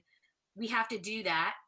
They are a city zoo that is self-funded, so they use our name, and we have the benefit of having a zoo, but we don't really give them money. And they make all of their money off of admission. They're well attended, great organization, but when we ask them to shut down, they still have to be able to feed the animals.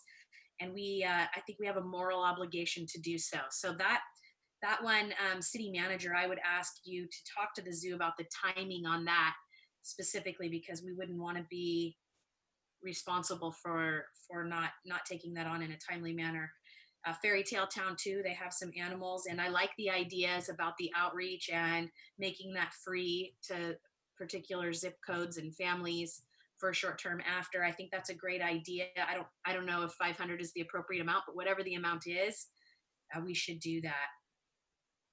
On the domestic violence piece, and many of my colleagues have mentioned this, and we're all receiving lots of notes. First of all, I want to thank the city manager for including the City of Refuge and St. John's funding.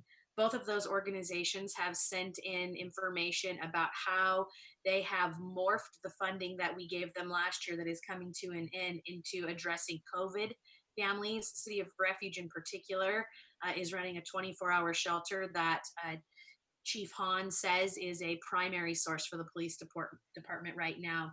And so I believe making sure that we keep them in play does help every corner of our city, particularly during this crisis. I agree with Councilmember Hansen, and I believe others who will probably speak after me, that $250,000 is not enough for the next domestic violence round. They have asked for 1.75. I think it's probably really a $2 million ask. I'd like to see us do an additional $2 million worth of RFPs and really work with the Family Justice Center on that, because they are the central organization for all of those groups. But my sister's house, they all need our support right now, and they are inundated with calls. We all have the numbers. I'll spare you the numbers because they just make you feel horrible about this whole situation. But at the end of the day, we need to make sure that we're giving those groups the resources that they need. So I would advocate for that to be $2 million today, plus the $1 million for the City of Refuge and St. John's. And on the digital divide stuff that is on there, I think Councilmember Carr will probably talk about this, but City Manager, I just want to make sure that in that funding program, we have enough money for outreach and training so that we're reaching as many households as possible. And that when we reach those households, if they need additional help or assistance with becoming comfortable with use of the internet, that we have that provision for them. That is really Councilmember Carr's idea that he talked with me about, and I'm sure he'll talk more about it tonight, but I want to support him, and however we do that, making sure we have the funding for that. The library submitted to us several proposals, and I'm fine with reviewing all of them after we get some more input, but I want to strongly advocate for the $1 million for broadband. This during COVID, we know from the surveys that others have anecdotally done, MyVang and others, that use of technology or access to the internet or digital equity has really risen to the top. For $1 million in one-time funds, the library can reach everyone within a mile circumference of each branch. That means places like parks, like the entire North Natomas Regional Park is across the street from a library. Anyone would be able to go there and use the library's broadband. There are 2 libraries in North Sac. Anybody within a mile of either one of those libraries could get their broadband for free. I really think we need to do this. Really think we need to do this. It is a COVID use, but it would, in the long run, help us achieve what the mayor has said he wants to do, which is close the digital divide forever in Sacramento. So I would be game for doing that now, But if it has to wait, I'm okay with that. But just know that I think that is really worth fighting for. On sort of the school district / Jay's proposals, I absolutely think he's right about the RT youth program. We need to keep that going now more than ever. Those kiddos, so many kids are in essential worker categories. They're working at the fast food places and Target and grocery stores, and they need to be able to get to those places of employment. So Jay's right about that. We also need to make sure that we're funding these crisis lines. And I saw an amount of money in here for mental health for families. I just want to make sure that we're working with the youth crisis line and WIND, and that we're coordinating that with some of these domestic violence shelters, because domestic violence shelters, Family Resource Center, and they work with the children too. So I know Karina from my team has been working with Jay, and he's done a great job with those groups. Jay, I just want to keep pushing that to the front and supporting you. Let's make sure we get the money to those entities, and that we're doing the sort of cross sectionality that we need to do between the women and family services and the youth services in terms of mental health and crisis to be effective. I want to be really careful about the school districts and money, because it gets dicey quick. Sac City is half of our city, and then all the rest of the school districts are the other half. And so we either have to help them all, or do things like the digital equity program that helps everybody in the city, not just kids, but everyone who lives here. Or we have to figure out how we're going to serve people in those school districts no matter what. So, for example, for me, and this is sort of the long term, not tonight, but I want to make sure we can do 4th R. I already get calls from people who are asking, hey, I'm supposed to go back to work next week. Where's the childcare? I normally use 4th R after school, and then I use 4th R during the summer. So we need to be prepared for that, because it's only a matter of weeks before we're going to have to figure out what we're doing about that. And we've done a great job of propping up these programs at the community centers, but we're either going to need to expand those to more essential workers and add 4th R workers, or work out a deal with some of the schools and get 4th R and city summer programs and city library literacy programs back online. And I want to make sure that we have the money to do that. One more ask for tonight. The workers line that has been put together has been phenomenal. Fabrizio sent over numbers to everybody if you want to see the numbers of calls, but they ratchet up every week. And the Center for Workers' Rights has done a great job. It's really given people an outlet, a place to call to help them figure out how to fill out the forms. The only money we have allocated in here is the matching funds to what Jay's, Councilmember Chenier's group already fundraised. So the match to what Jay has already given them. We really need to up that number, and I would really like to ask people to support a $250,000 allotment there so that we can continue to help people. This money has already been spent. This is a previous use, just like our $1 million that we already did with small businesses. I want to make sure in the future round of funding that we have enough money for mass cleanings. And what I mean by that is we're going to need to spray wash all of our playgrounds and all of our sidewalk areas. Downtown's going to be a big need for that. We're going to need all those picnic areas, everybody's parks. And I just want to make sure we have the money for that. I'll be interested in seeing the rental assistance programs as they come back, and we can measure them up against the surveys and the best way to address that. I'm very concerned about Visit Sacramento and the employees they've laid off, and how they help us parlay a victory from here when we rebound, how they help us with their programming and making sure we take care of them in the next round. Like many of you have said, I'm all for the workforce development upskill training that's been proposed by the business community, both for youth and adults and displaced workers. I think that's fantastic. I think we need to double down on hand washing stations everywhere. That if you go out to UC Davis right now on the campus, for students, there are portable hand washing stations on all the corners. So I'm not focusing here on just any one population, but I think around our city, there's a way to put hand washing stations out in parks and things where people, anybody could use them. The alfresco city manager, I have a question for you on this one that I'd really like you to answer. I think the alfresco is really a great idea and works very well in Midtown and probably parts of downtown. I'm sure our street is already buzzing. I want to make sure it works in Pocket, Greenhaven, and Natomas too. We have lots of restaurants. And so for us, this may be as simple as easing a restriction on parking spaces. Maybe we can cordon off some parking spaces in parking lots and do the same type of venue. We're not going to shut down like an R Street. It's not the same venue, but you might have an area like at Rush River, where there's a lot of restaurants, or, you know, in my district over, you know, any one of the shopping complexes that has a bunch of restaurants.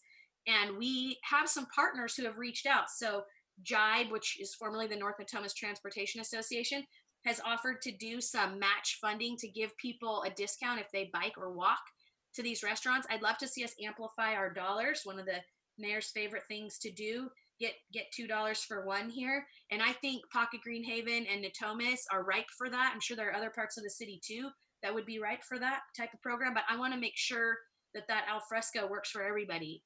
So Howard, can you hear me on that? I can hear you, and absolutely, that's part of the discussion when we first started working with Councilmember Hanson when this program was being discussed. Okay. Richie is on the phone right now as well, and she can talk a little bit about some of those benefits to businesses and restaurants outside of the downtown Central City core. And they do hit places like you talk about Pocket Greenhaven, but so Leslie, would you mind giving a quick update?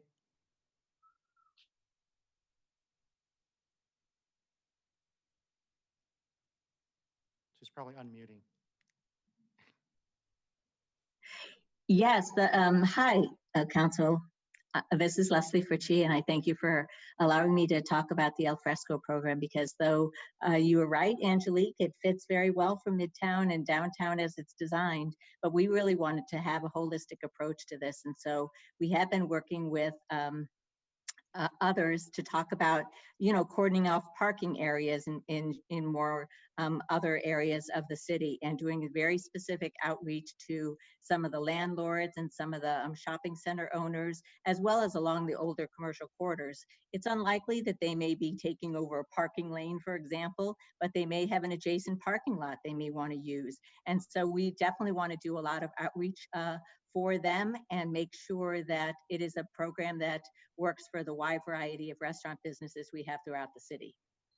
Leslie, that's great. And then one last piece to that is I really like to look at the food trucks too. I'm sure some of you have gotten calls from Paul Summerhouse, and I certainly have from Sacto Mofo. And I think there's some things we could do to help them that don't cost any money. Just relaxing a few regulations, letting them park in parks. We've done that in North Natomas, and it's worked out really well. That hasn't been a threat to the brick and mortar. They're not really physically close to them, but they've been able to be consistently located in places at certain times that has allowed people to go to them and rely on them being there. I think we might need to just look at where there are some regulations, and Leslie, maybe you can help us with that, to identify some ways that we can open up opportunity, even if it's just for the short term here, for food trucks too. That's a pretty big industry in our city, and I don't think it would cost us anything. So, and then just the last item on my personal list here is Great Plates, which Mayor is an ambitious and important effort, but definitely needs the resources. I mean, they definitely need some more help so that they can reach all the people. It's probably more popular than we even anticipated, but it needs more funding so that it can have the oversight and assistance and help that it needs. People are relying on those meals, and I just want to make sure that they do in fact get them. So I too agree that we need to add more money to the business amount. I think I heard Councilmember Hanson say, let's double it. I would be in favor of that. And then I'm sure we'll hear from others on increasing the funding for the domestic violence, and including the youth. And then the last thing I have is just a question on the council community impact funds. It's 400,000, which would mean 500,000 each, but that has left out the mayor. So I'm thinking it should be 450. Otherwise, he wouldn't have any funding to do something with that he needed to also. So we make that mistake sometimes. We've done it in the past. I think that amount should be 450 so that everyone has some that they can use to help in these small ways that people call and ask us for things. That's it for me. Thank you. Thank you. Appreciate that. I left myself out purposely because we do all right, but we're doing a lot of outreach ourselves. So thank you. Very good. Vice Mayor Harris.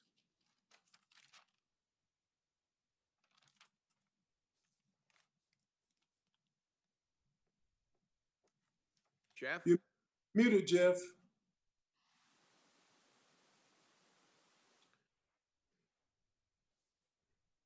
Okay, there, I got it. Um, First, I'd like to thank staff also. I think they've done a tremendous job under a lot of stress. My colleague, Pro Tem Ashby, went through almost every program in the city, which is great because they're all great programs. I'm going to keep my comments perhaps a little shorter and kind of cut to the chase here. The way I see the CARES Act money, it's really to do two things: to do direct mitigation of COVID impacts and to stimulate the economies that are all flagging as a result. Certainly, if we stay in isolation for very much longer, we're going to find ourselves in perhaps a global depression. And so, yes, people have alluded to the fact that this is a delicate balancing act, and it is. But I'm just going to go through this list of the $8,050,000 and kind of add my 2 cents. First, for small business assistance, I held a couple of electronic town halls after the first $1 million was dispersed. And it was clear that people were very upset about equity issues in terms of how that money was put out. Most of the concerns came from lack of equity, be it because of ethnicity or gender, but mostly geographically, that the money wasn't spread throughout the entire city. I think $5 million is not adequate. I would certainly say that $10 million would be a good way to start because our businesses are our lifeblood. But not only should we look at it through the equity lens of the categories I just mentioned, but also about maximum employment. It's imperative that we get people working as quickly as possible so that they can pay their mortgages. I would rather give a person their job back than give them rental assistance. That's really I feel, our strongest focus. We have to support our business. And not only that, we have to keep our business local. I would like to ask staff if they will look into the possibility that CARES Act fund could be used in an incentive program to get people to shop local. For instance, if they spent $100 at a local business, could they get a $5 rebate as a way of a direct stimulus to our economy? If we let our businesses fail, our tax base will fail and our city will come up with a lot more red ink than we've projected thus far.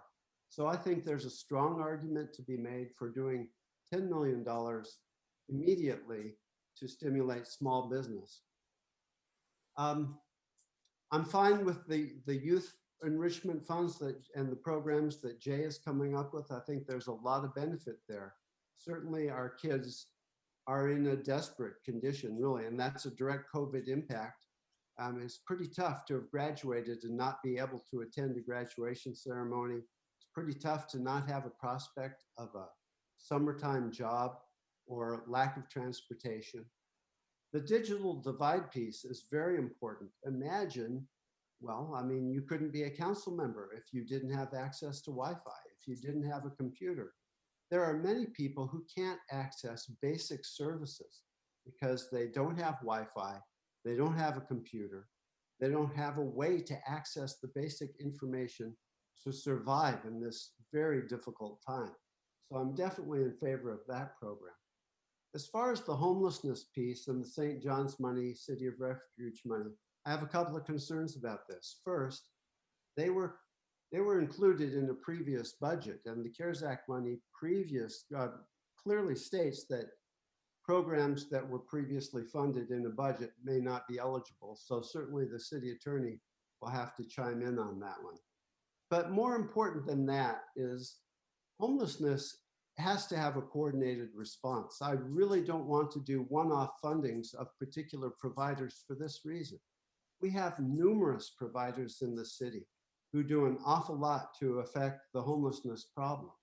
And in addition to St. John's, which is a great program, but also a high barrier program, you know, we've got Volunteers of America, Women's Empowerment, Next Move, Goodwill, Salvation Army.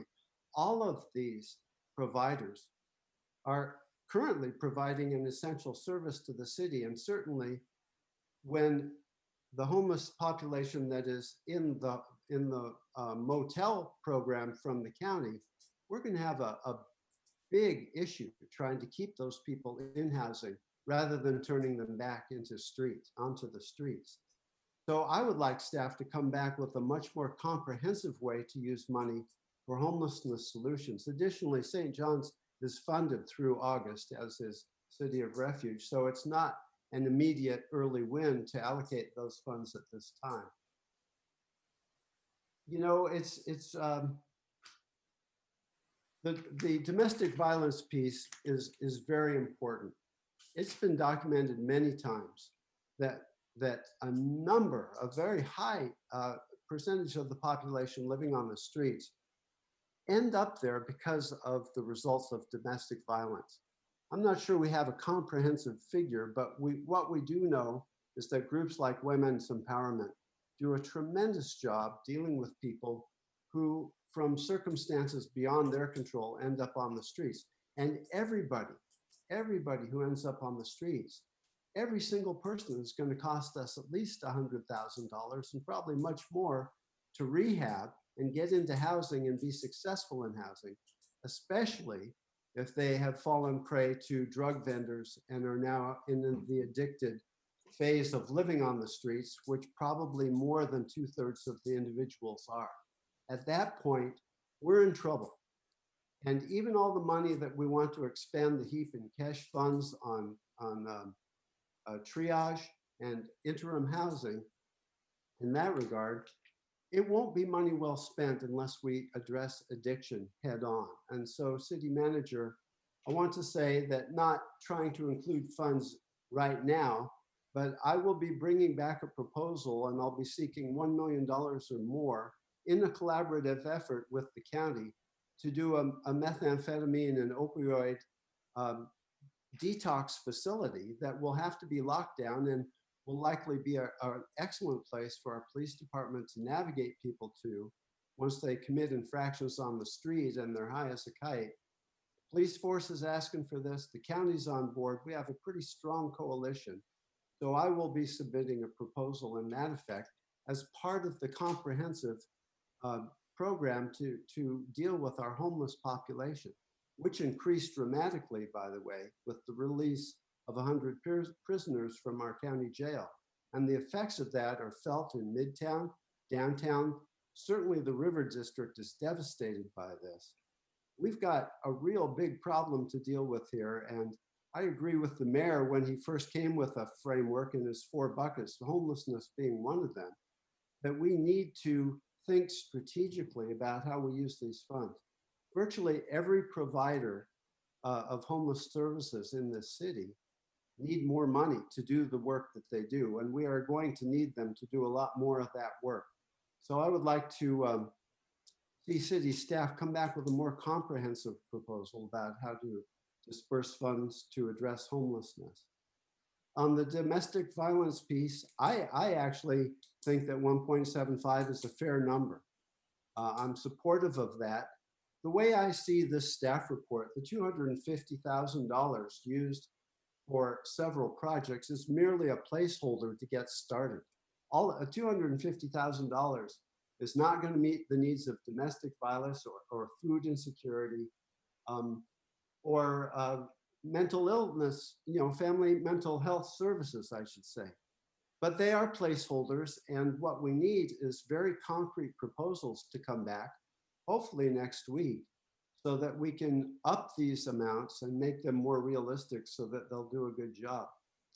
As far as the rental mediation piece, I'm very grateful for this because there's a big problem here. We can give a renter rental assistance, and that's a help. That's definitely a help. As far as the moratorium goes, that's proven to be difficult because you have a landlord who has a mortgage, and then you have a lender who has dispersed funds and is not getting paid. We've just kind of moved the problem up the food chain. But I do think that in the long term, mediation services between tenants and landlords is going to be very helpful. Will $150,000 do it? I think probably not. But again, it's a great placeholder moving forward. So in essence, at some point we're going to need a motion. I'm just going to go ahead and toss one out and see if it sticks. But I would like to move not only the acceptance of the CARES Act fund and the ratification of the monies already spent, but looking at this matrix of funds to be dispersed moving forward, I would say that we should spend $10 million on small business assistance, hold off on the funding for St. John's and City of Refuge, because as I said, they're funded fully through our budget through August, and we need to find out if they're eligible for CARES Act money. And then move forward with these placeholder amounts, although I would probably accept a friendly amendment if somebody was strident about putting more money into the domestic violence pot immediately to get them started, because it's a really big piece of our homelessness response. One other thing, yeah, I already mentioned the incentive idea. On the alfresco dining, I think it's a great idea, Steve, and thank you for bringing that forward. This has to apply to the entire city. I understand that there are a plethora of restaurants in downtown Midtown, but they're largely accessed by a state worker population that is telecommuting at this point. There are restaurants all over the city that can benefit from this program. Certainly a lot in East Sac, certainly restaurants in Northgate neighborhood can benefit from this program. So I'd like to ask staff to look into that. And Leslie already said that they are, so that's a great thing. Lastly, Angelique brought up 4th R. And I think that this is something that we need to focus on. Again, find out if we can use CARES Act money for this. But many of my constituents have made it very clear to me that child care facilities are not available to them. And our 4th R workers, as we know, are working at our community centers to help essential workers. But virtually everybody who can get back to work is an essential worker. And why? Because they create the economy that keeps the city afloat. So I would like staff to come back with a proposal supporting 4th R as well. That's my motion. I hope it made some sense, and thank you very much. Thank you, Mayor, just because Councilmember Harris mentioned me, do you mind if I respond quickly? Yeah, I've got a lot of members in the queue I here. know, just very quick. One, when we announced Al Fresco, it was a citywide program, and I know that staff are working to ensure that everybody across the city has access to that. But we did design it to be that, and I'm sorry for that misunderstanding. It seems that some of you have asked about. But Jeff, I'd be happy to second your motion if you include the $5 million for the cultural economy. Well, there's 20 million. Jeff, let me ask you, Vice Mayor, did your motion include the staff recommendation to use the letter of May 12th as a general framework going forward? So Mayor, I'm fine with that. You know, personally, when I read your letter, it occurs to me that all of the suggestions that council members have made so far come from one of your buckets. Yes. And But it was a little using that as a framework certainly works for me, and it can be part of my motion. As far as the creative economy piece, Steve, I think that that's something that comes back and not gets allocated at this point, because we need to have concrete proposals to vet. There are a lot of questions about which projects and which will not comply with CARE Act's funding matrices from the federal government so that they can be audited. I think there are a lot of questions outstanding, and all of these are going to have to go through the city attorney's office to get vetted. So I'm a little loath to include that in my motion at this time. Then I will be not seconding your motion. Okay, there may be a way to work that back in here. I'm going to save my comments until the end. I want to hear from all the members here. Councilmember Guerra. Thank you very much, Mr. Mayor. And I want to start off by thanking the city staff again also for the great work in putting together a very comprehensive list. And again, the purpose of this item is for emergency response. And essentially the things that we need to do immediately this week. What are the things that people are suffering today? And as I mentioned in my previous comments, that we need to have not only an immediate response today, but then also a long-term response for recovery. And so starting off with that, I want to say from the staff report here that we do need to, I think, continue the support for the Central Labor Council action item and the support for the Center for Workers' Rights. Now, the Central Labor Council said they want to continue their efforts, but without the support for the Center for Workers' Rights that gives a lot of one-on-one counseling and advice, I think we're going to be doing a huge disservice to many workers in the city of Sacramento.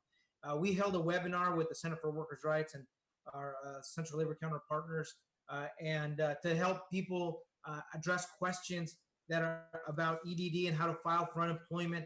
And let me tell you, the number of calls and the frustration and the need for help was nonstop. And since then, also, they have been able to help people when their applications have either been stalled or they've had missing questions, help them through the process. And so if you've never had to file for unemployment and you've never had to go through that stressful process and seeing that your request has been stalled, then you can imagine the additional level of mental health challenges that people are facing. And just my conversations with the staff over there and Executive Director Sasso about their need, at least going until July, and increasing the amount of funding so that it helps us maintain that level of service until we see what other federal resources come down the line, I think is essential. So I think changing the number for the Labor Council from 50 to 150 is completely appropriate. I think that would help us maintain that level of service. I think it would be a shame that we are the capital city where EDD is right here, but we can't help our folks here, help them navigate through that process. So I want to support that effort. Second, I think clearly in this item, in today's action, it should include also an increase to the domestic violence program. Mr. City Council and Mayor, which I CC'd you on my May 6th memo to your offices, I included there a request of $2 million for the service providers that address domestic violence and child protective services and elder abuse. It was, that number came about from a number of community meetings and with the stakeholders, with listening to the providers and what the challenges that they've been facing. Just to look at this March and April, compared to the previous March and April, it was 169% increase in restraining orders. That was the information I received from the Family Justice Center here. And sadly, that number, that level of increase, also the jump for elder abuse. And let's not forget that the folks who were asked to stay at home first were our elderly. They're the ones who are most at risk and can sometimes be stuck in a situation where their victimizer is continues to harm them. So I think I'd like to, I know that they sent a very comprehensive letter. I want to thank the coalition partners, the collaborative, this informal coalition of service providers for submitting a letter to all of us, which a question for the city attorney. Madam City Attorney, we sent this letter to you and worked with your staff also to ensure that it met the guidelines.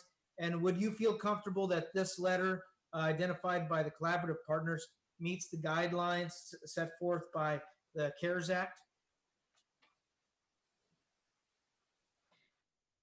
Councilmember Guerra, I looked at that letter, the proposal that was submitted to request funding and as part of that $89 million, and it would appear to be eligible based on the need and the expressed impacts that were related to COVID-19. Thank you very much. And I appreciate your staff's work on this. I know we're all moving quickly, but this is a matter that needs urgent help. So I know that they were being modest in their request. And Mr. Jasso, I want to thank you also for taking the time to meet with all the providers and understand their need. So I would also support not only their request of 1 million $750,000. But I would stick to my earlier request to the city manager of $2 million from my May 6th letter to be spent on the exact COVID-19 relief. So those two significant changes there, I think right off the bat. I also want to support Councilmember Chenier and the mayor's request on the youth funding.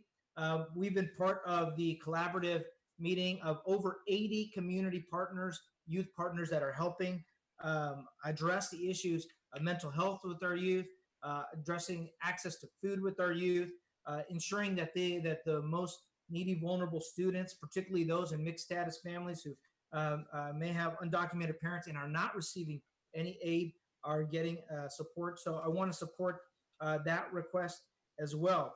I want to also look at the issue of small businesses. The multi-chamber letter of support and is, I think, very well thought out. Looking at the Inclusive Economic Development Consortium has put together a number of efforts to look at our commercial corridors throughout the city, and also looking at how our employers in the central city hire many of the folks that we're talking about. You know, all of the retail restaurants, all of the workers that work there, many of them don't live downtown. They live in our outside communities.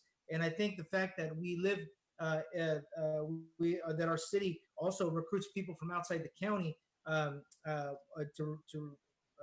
look at the multi-chamber support letter, that points out that we have to also be thinking about how we're going to work with the county on that. But I want to support their efforts. Workforce training initiative. I want to talk about a little bit about further down the process, and I'll keep this part shorter since it'll be for further conversation. But we met with the manufacturers in our area. Now, our city of Sacramento is not only fortunate to have received the federal funding, but we're fortunate that we have the asset of something that many cities do not have, which is a strong manufacturing and industrial sector, which has been able to continue to employ people during this time. There's conversations about a second wave that may come about, which means that we may have to stay at home or shelter in place again. And many of our restaurants and retail establishments may suffer the same situation. But one entity that has continued to employ people has been our manufacturing and industrial area. Those jobs that pay well above a minimum wage and also do not require a four-year degree, but do require some training. 10,000 job listings were posted and were difficult for some of our industrial and manufacturers to fill. There are many people who are unemployed now and want work. So we should strongly focus on our workforce initiative in areas where we currently have employment opportunities, like our manufacturing and industrial sector. Let's help retrain those folks to get back into the workforce. I think the La Familia Counseling Center and the Latino Economic Council talked about a great health initiative program where we can retrain people to look at the contact tracing to ensure that we're being recruiting from areas like Meadowview, like Franklin and Fruit Ridge, like Stockton Boulevard, Northgate, to support those areas so that we can employ folks in that area.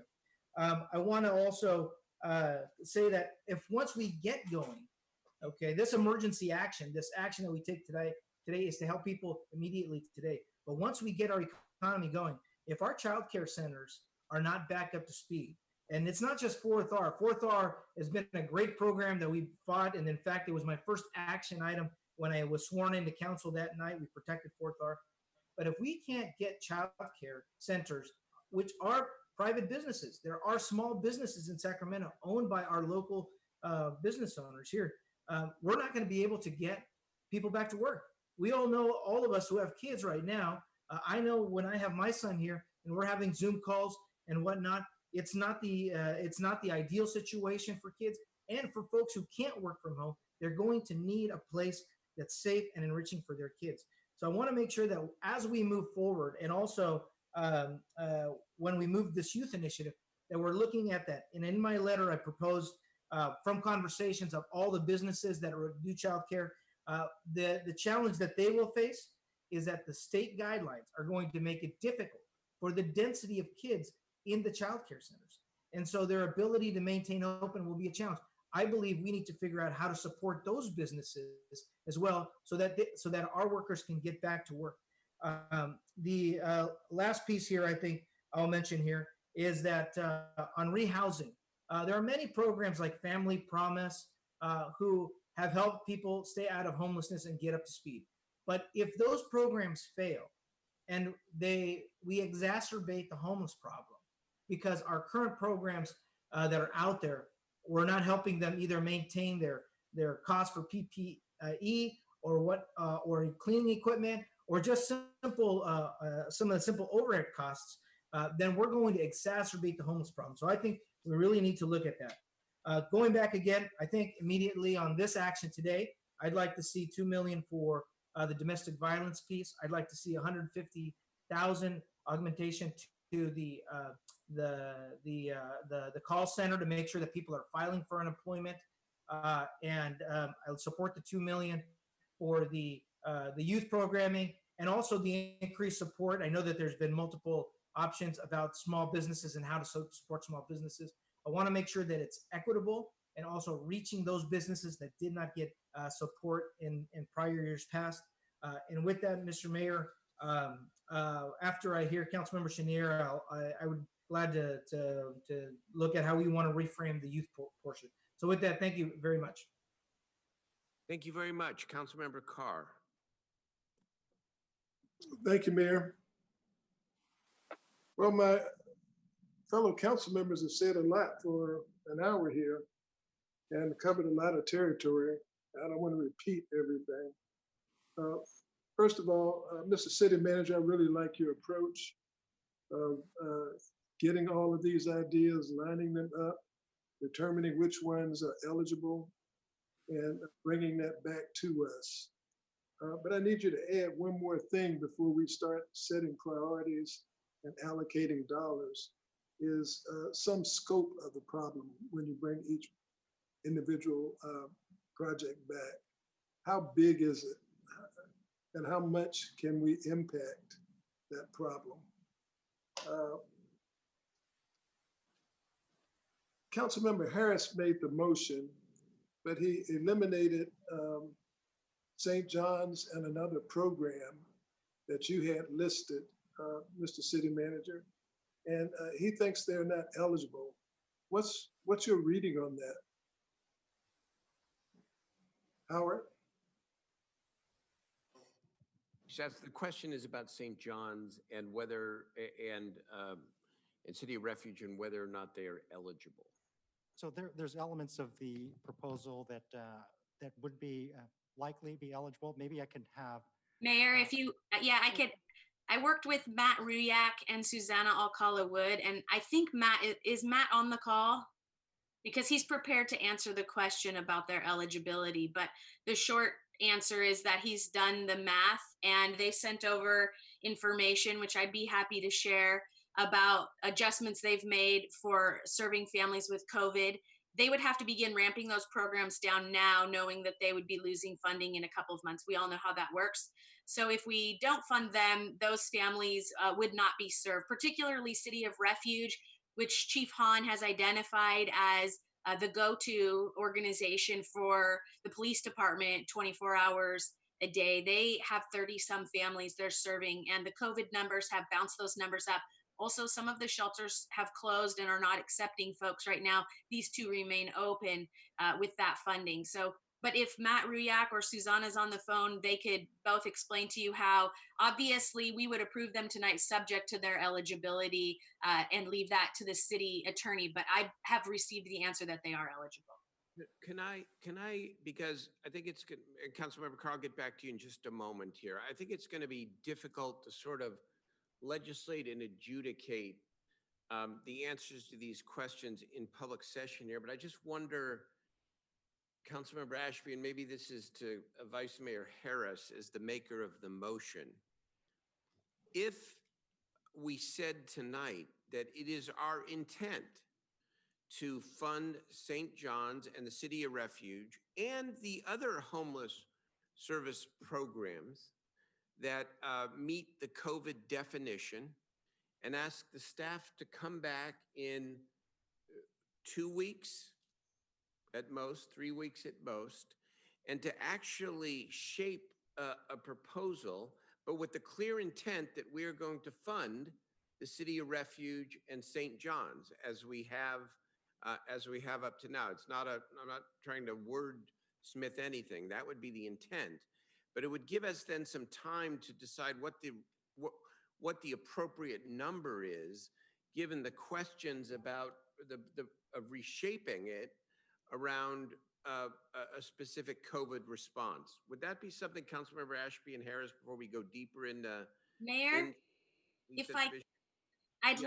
I'd like to propose a substitute motion and see if it grabs a second. Councilmember Harris doesn't have a second yet. I'd like to take some of what he said, because I agree with most of what he said, but there's a few things that he left out that I've heard council members Hanson and Guerra and Chenier, although not in this call yet, Chenier, talk about that. I'd like to see included. Would it be okay for me to make that motion?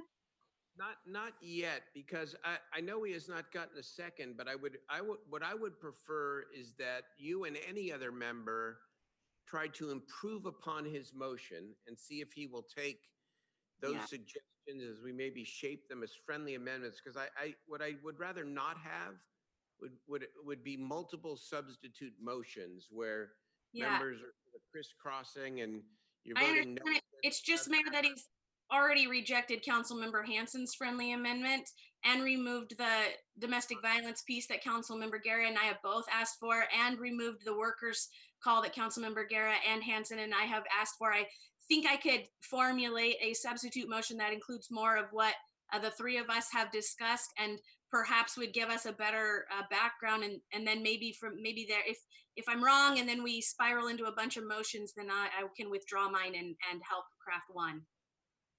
Well, let's go through the other members, and then I will. Councilmember Carr has the floor, and then I'm happy to come back to you. Okay? Sure. Yes. Member Carr? Glad I still have the floor. Yeah. Yes, you do. Sorry, you lost it for a minute.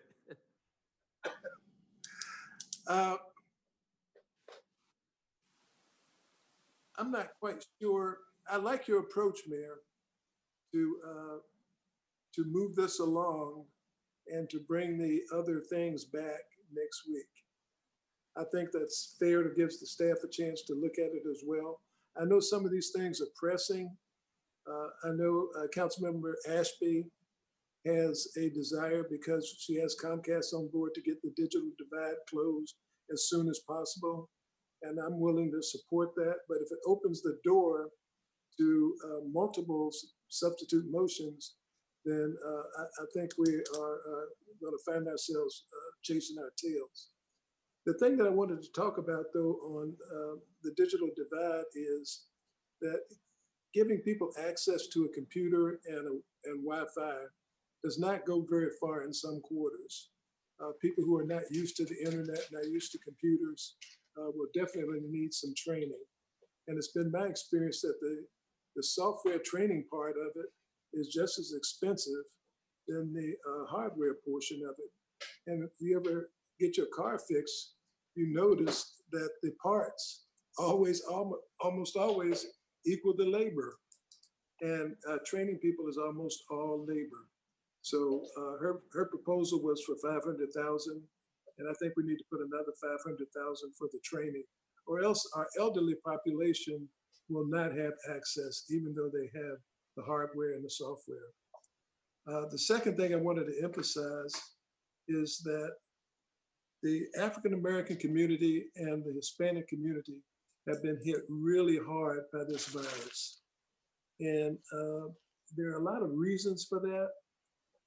But one of the things that we are having a very difficult time doing is reaching people who are outside of our hearing range. And I'm not talking about the people who come to our meetings, people who come to our community meetings, the people who listen to radio or TV. I'm talking about people who don't do any of those things. And those are the people that we're having a very difficult time getting to get them to understand that they need to social distance, to get them to understand that even if they don't have symptoms, they can pass them on to their grandparents, getting them to understand the need for hand washing, getting them to understand why they can't be out there playing basketball right now. So I would like to see an additional effort put in, a huge effort put in on this outreach to the African American and Hispanic communities. I'm all in agreement with what Steve Hansen said, especially with rental assistance. That is a program that we really need to look at very carefully to make sure that we're not duplicating efforts that other agencies are providing.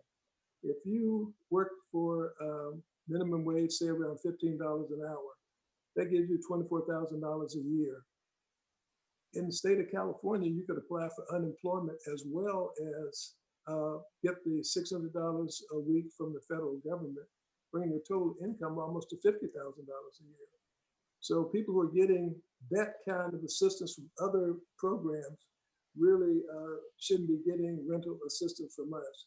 But there are people who are falling through the cracks big time, who can't apply for unemployment, who can't apply for the other government programs. And if we're going to do rental assistance, those are the people that we should target. I agree that domestic violence is always the #1 call for service in the city, and we need to fund it. I'm just not sure what the number is, and that's why I asked the city manager to kind of scope that out for us. Small business funding is definitely needed, but we can't do it like we did it the last time. We can't have it in such a manner that most communities wouldn't be able to take care of it. And for goodness sakes, I'm all in favor of the arts and all the things that we are talking about with the arts. And that goes from the zoo to the ballet to fairy tale town to celebration arts, music circus. All of those organizations are not going to be able to stay in business unless they get help from us, and I think we should do that. Insofar as stimulating small business, as Director Harris talked about, I think that's a great idea. However, that's just one way to do it. And I'd like to hear the staff's idea on what's the best tool that we can use to stimulate business. Is it giving people a coupon for shopping at local businesses? Or is it giving the business owner a dividend for hiring back his workers? What would be the best way to do that? So Jeff, I'm willing to second your emotion with the friendly amendment, provided that we include Sisters of Refuge and St. John if they're deemed eligible by our process, our vetting process. Well, Larry, thank you for that. If you listen to my comments, if they are indeed eligible, that's a great thing. I still feel, and I agree with the mayor, that it should come back as part of a comprehensive program to look at which service providers are going to give us the most benefit moving forward. As I said, they're funded through August, and this decision doesn't have to be made tonight. But as the mayor mentioned, come back with the intention of funding them, but let's look at the whole homelessness situation. You, Larry, have always been a stickler for performance metrics and scope of a project, and all of these things at this particular time are very vague. Tonight is a vote about urgency, right? Early wins. Where do we throw money this week to make a big difference? At this juncture, I don't see that urgency with those particular programs. I think we'd be better with a coordinated approach. So I accept your friendly amendment, but I asked you to consider the mayor's suggestion that it come back in a week and that we look at it more comprehensively with all of our service providers. I just want to interrupt for a moment, because I think I want to get back to the fundamentals of what we're doing tonight. And I'm prepared to sort of try to amalgamate everything that I'm hearing tonight in a way that I think will be satisfactory to everyone. Everything we do tonight is coming back. Everything we do in terms of suggesting a number, for example, will be an up to. Because I will tell you, for example, I am all for as much money as necessary to deal with domestic violence, scourge in our community, and a crisis of even greater magnitude than we can imagine. We can even imagine during this period of time. The letter that we received is a very good letter, but it throws out the number $1.75 million. We don't know whether that's the correct amount. I believe the organizations standing behind it certainly know what they're doing. I trust them with anything. But I want the city manager and his team to vet that. They may come back and say, you know, it ought to be 2.25. They may come back and say, you know, for the first year or 6 months, maybe it should be a 1.3. I don't know. And so really what we're doing, I think we could get really lost, if you will, in too much arguing, frankly, because we all agree on the priorities. We all know what the urgent need is. There is enough money to get started, even if we go higher than the number contained within the city manager's current recommendation. I'm okay with that. And then we will, by definition, come back, and the numbers themselves may change a little bit. So I don't want us to dance on the head of a pin, so to speak, in terms of these motions. And again, I'd rather not have dueling motions. I'm happy to, at the right point, if you want me to, as your mayor, to sort of summarize. And I think if I summarize and help massage the motion here a little bit, that we'll have a 9-0 vote, because everything that people have asked for and have mentioned, I think it's on, so long as it meets the legal test here, which is another mode of analysis that we're going to need on some of this. I think all of it, frankly, is compelling, but by definition, it comes back because we're moving very fast here, flying the plane, as Steve said, right? Or while we're making it, we're going to have to come back a couple times here, and we're meeting every week, and we'll get this right. So I think everybody, you're all on the same page here, is my point. Nobody's disagreeing. You're sort of arguing about how to state the motion, and I'm willing to kind of help out here at the end. Let's continue, but we're on the right path here, I think. Larry? This is Jeff. I'm willing to hold off to the end of the discussion and see, give everybody a chance to weigh in before we start formulating motions. And so let's go ahead with that plan. Okay. That being said, withdraw my second and I cede the floor. Okay, let's go back then. Who was next, Madam Clerk? Councilmember Warren. Thank you very much, Mr. Mayor. Very lively discussion, and I think you're right. I think we all have very similar interests. We recognize what the problems are and priorities, and I think that, unfortunately, we are going to be rushed to make some of these decisions because a number of people have said it. I think Councilman Hanson said it last. Some of these businesses are not going to be able to wait. And Vice Mayor Harris also stated that business is the lifeblood of our city, our economy, a very foundational piece to the success of the city. And so I'm in complete agreement with increasing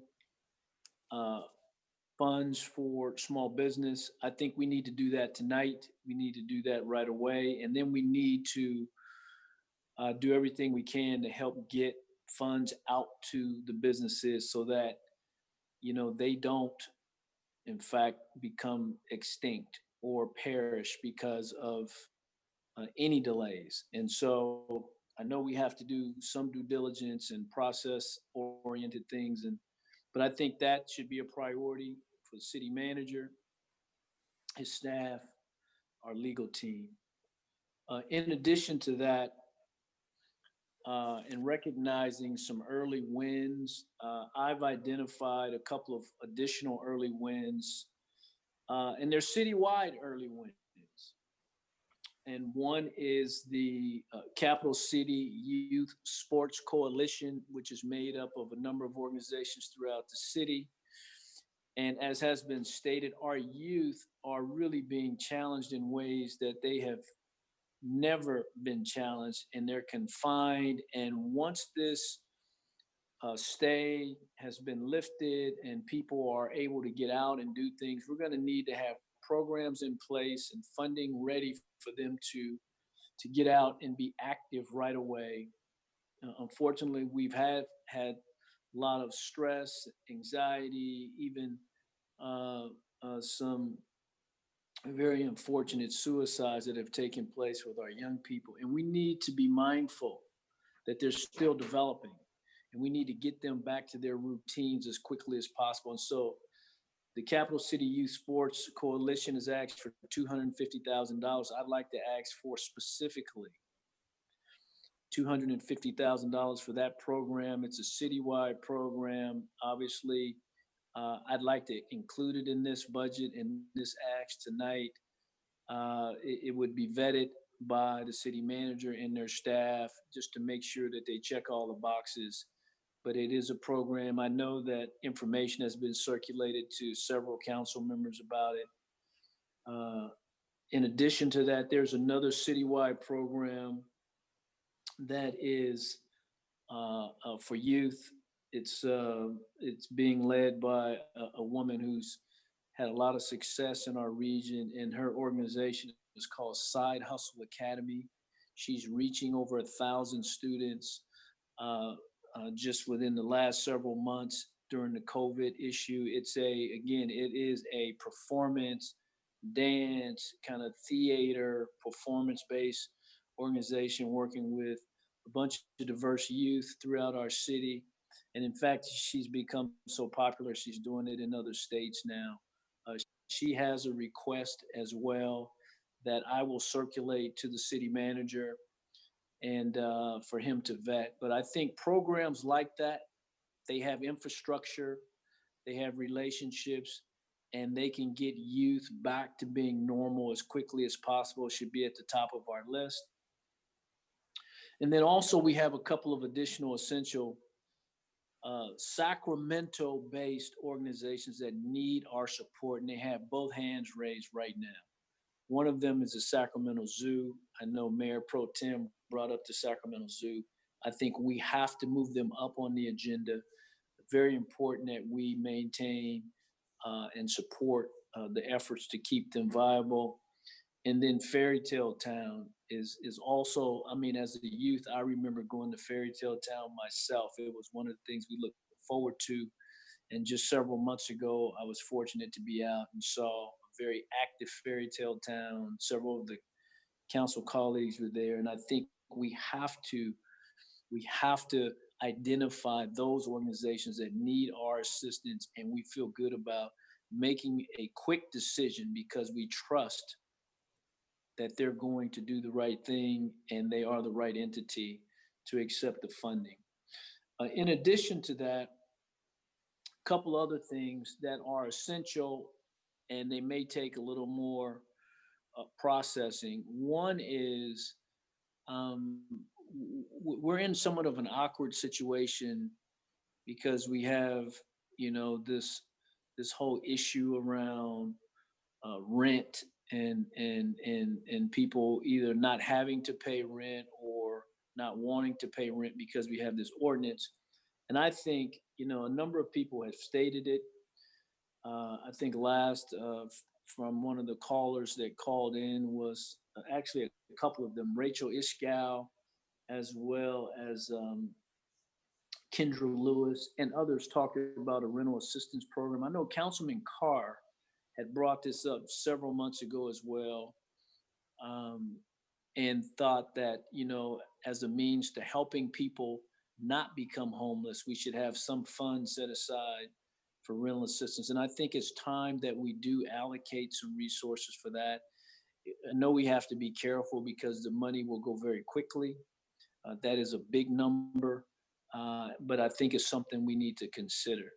And I think as Vice Mayor said, we now have the issue reverberating up the food chain to the property owners and then the lenders. And ultimately, it's going to be the stockholders, because that, all of them will feel the pain from really what's taking place now. We have to find a way to kind of smooth out that process and make it so that everybody has a stake in the game.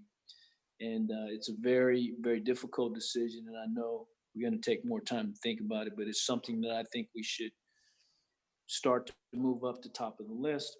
And then lastly, I want to say that because it's very important, and all of us recognizing getting our economy reestablished, we need to identify businesses. As Councilman Guerra said, there's certain businesses that are flourishing, that are hiring.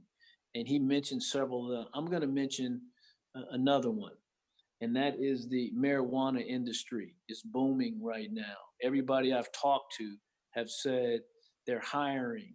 I've had a number of people say, we want to open up a dispensary in your district. We want to hire people from your district. We're going to pay more than minimum wage for entry-level positions. We're going to train people. This is going to be about equity and diversity. And so I think we need to identify those businesses in this climate that can help us get our wheels turning. And I think it's time that we really put on the agenda, adding more permits for operators, dispensaries in the city of Sacramento. And I think that places like District 2 could benefit from that. We have still probably the highest unemployment rate in the city. And although I've not been I didn't support the marijuana ordinance, but marijuana is legal. It's a legal business. And I think we have to do the kinds of things that are going to help get this city going.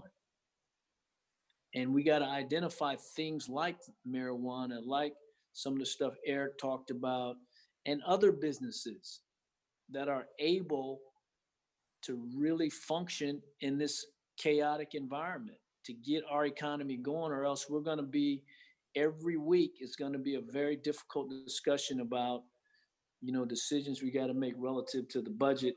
And so I think if we're all pushing in the same direction, understanding that we have a common goal, I think it becomes less painful. Otherwise, this is going to be a very painful process as we continue to make these decisions about who gets funds and who doesn't and all of that. There's always going to be somebody left out. And we want to try to include more and more people in this process. And so I like what the city managers put forward. I like, Mayor, your budget that and process that you've put forward for the initial funding.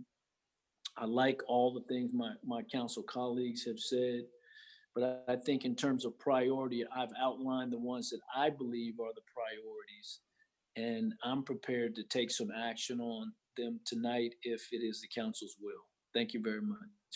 Thank you very much, Councilmember Warren. Councilmember Jennings.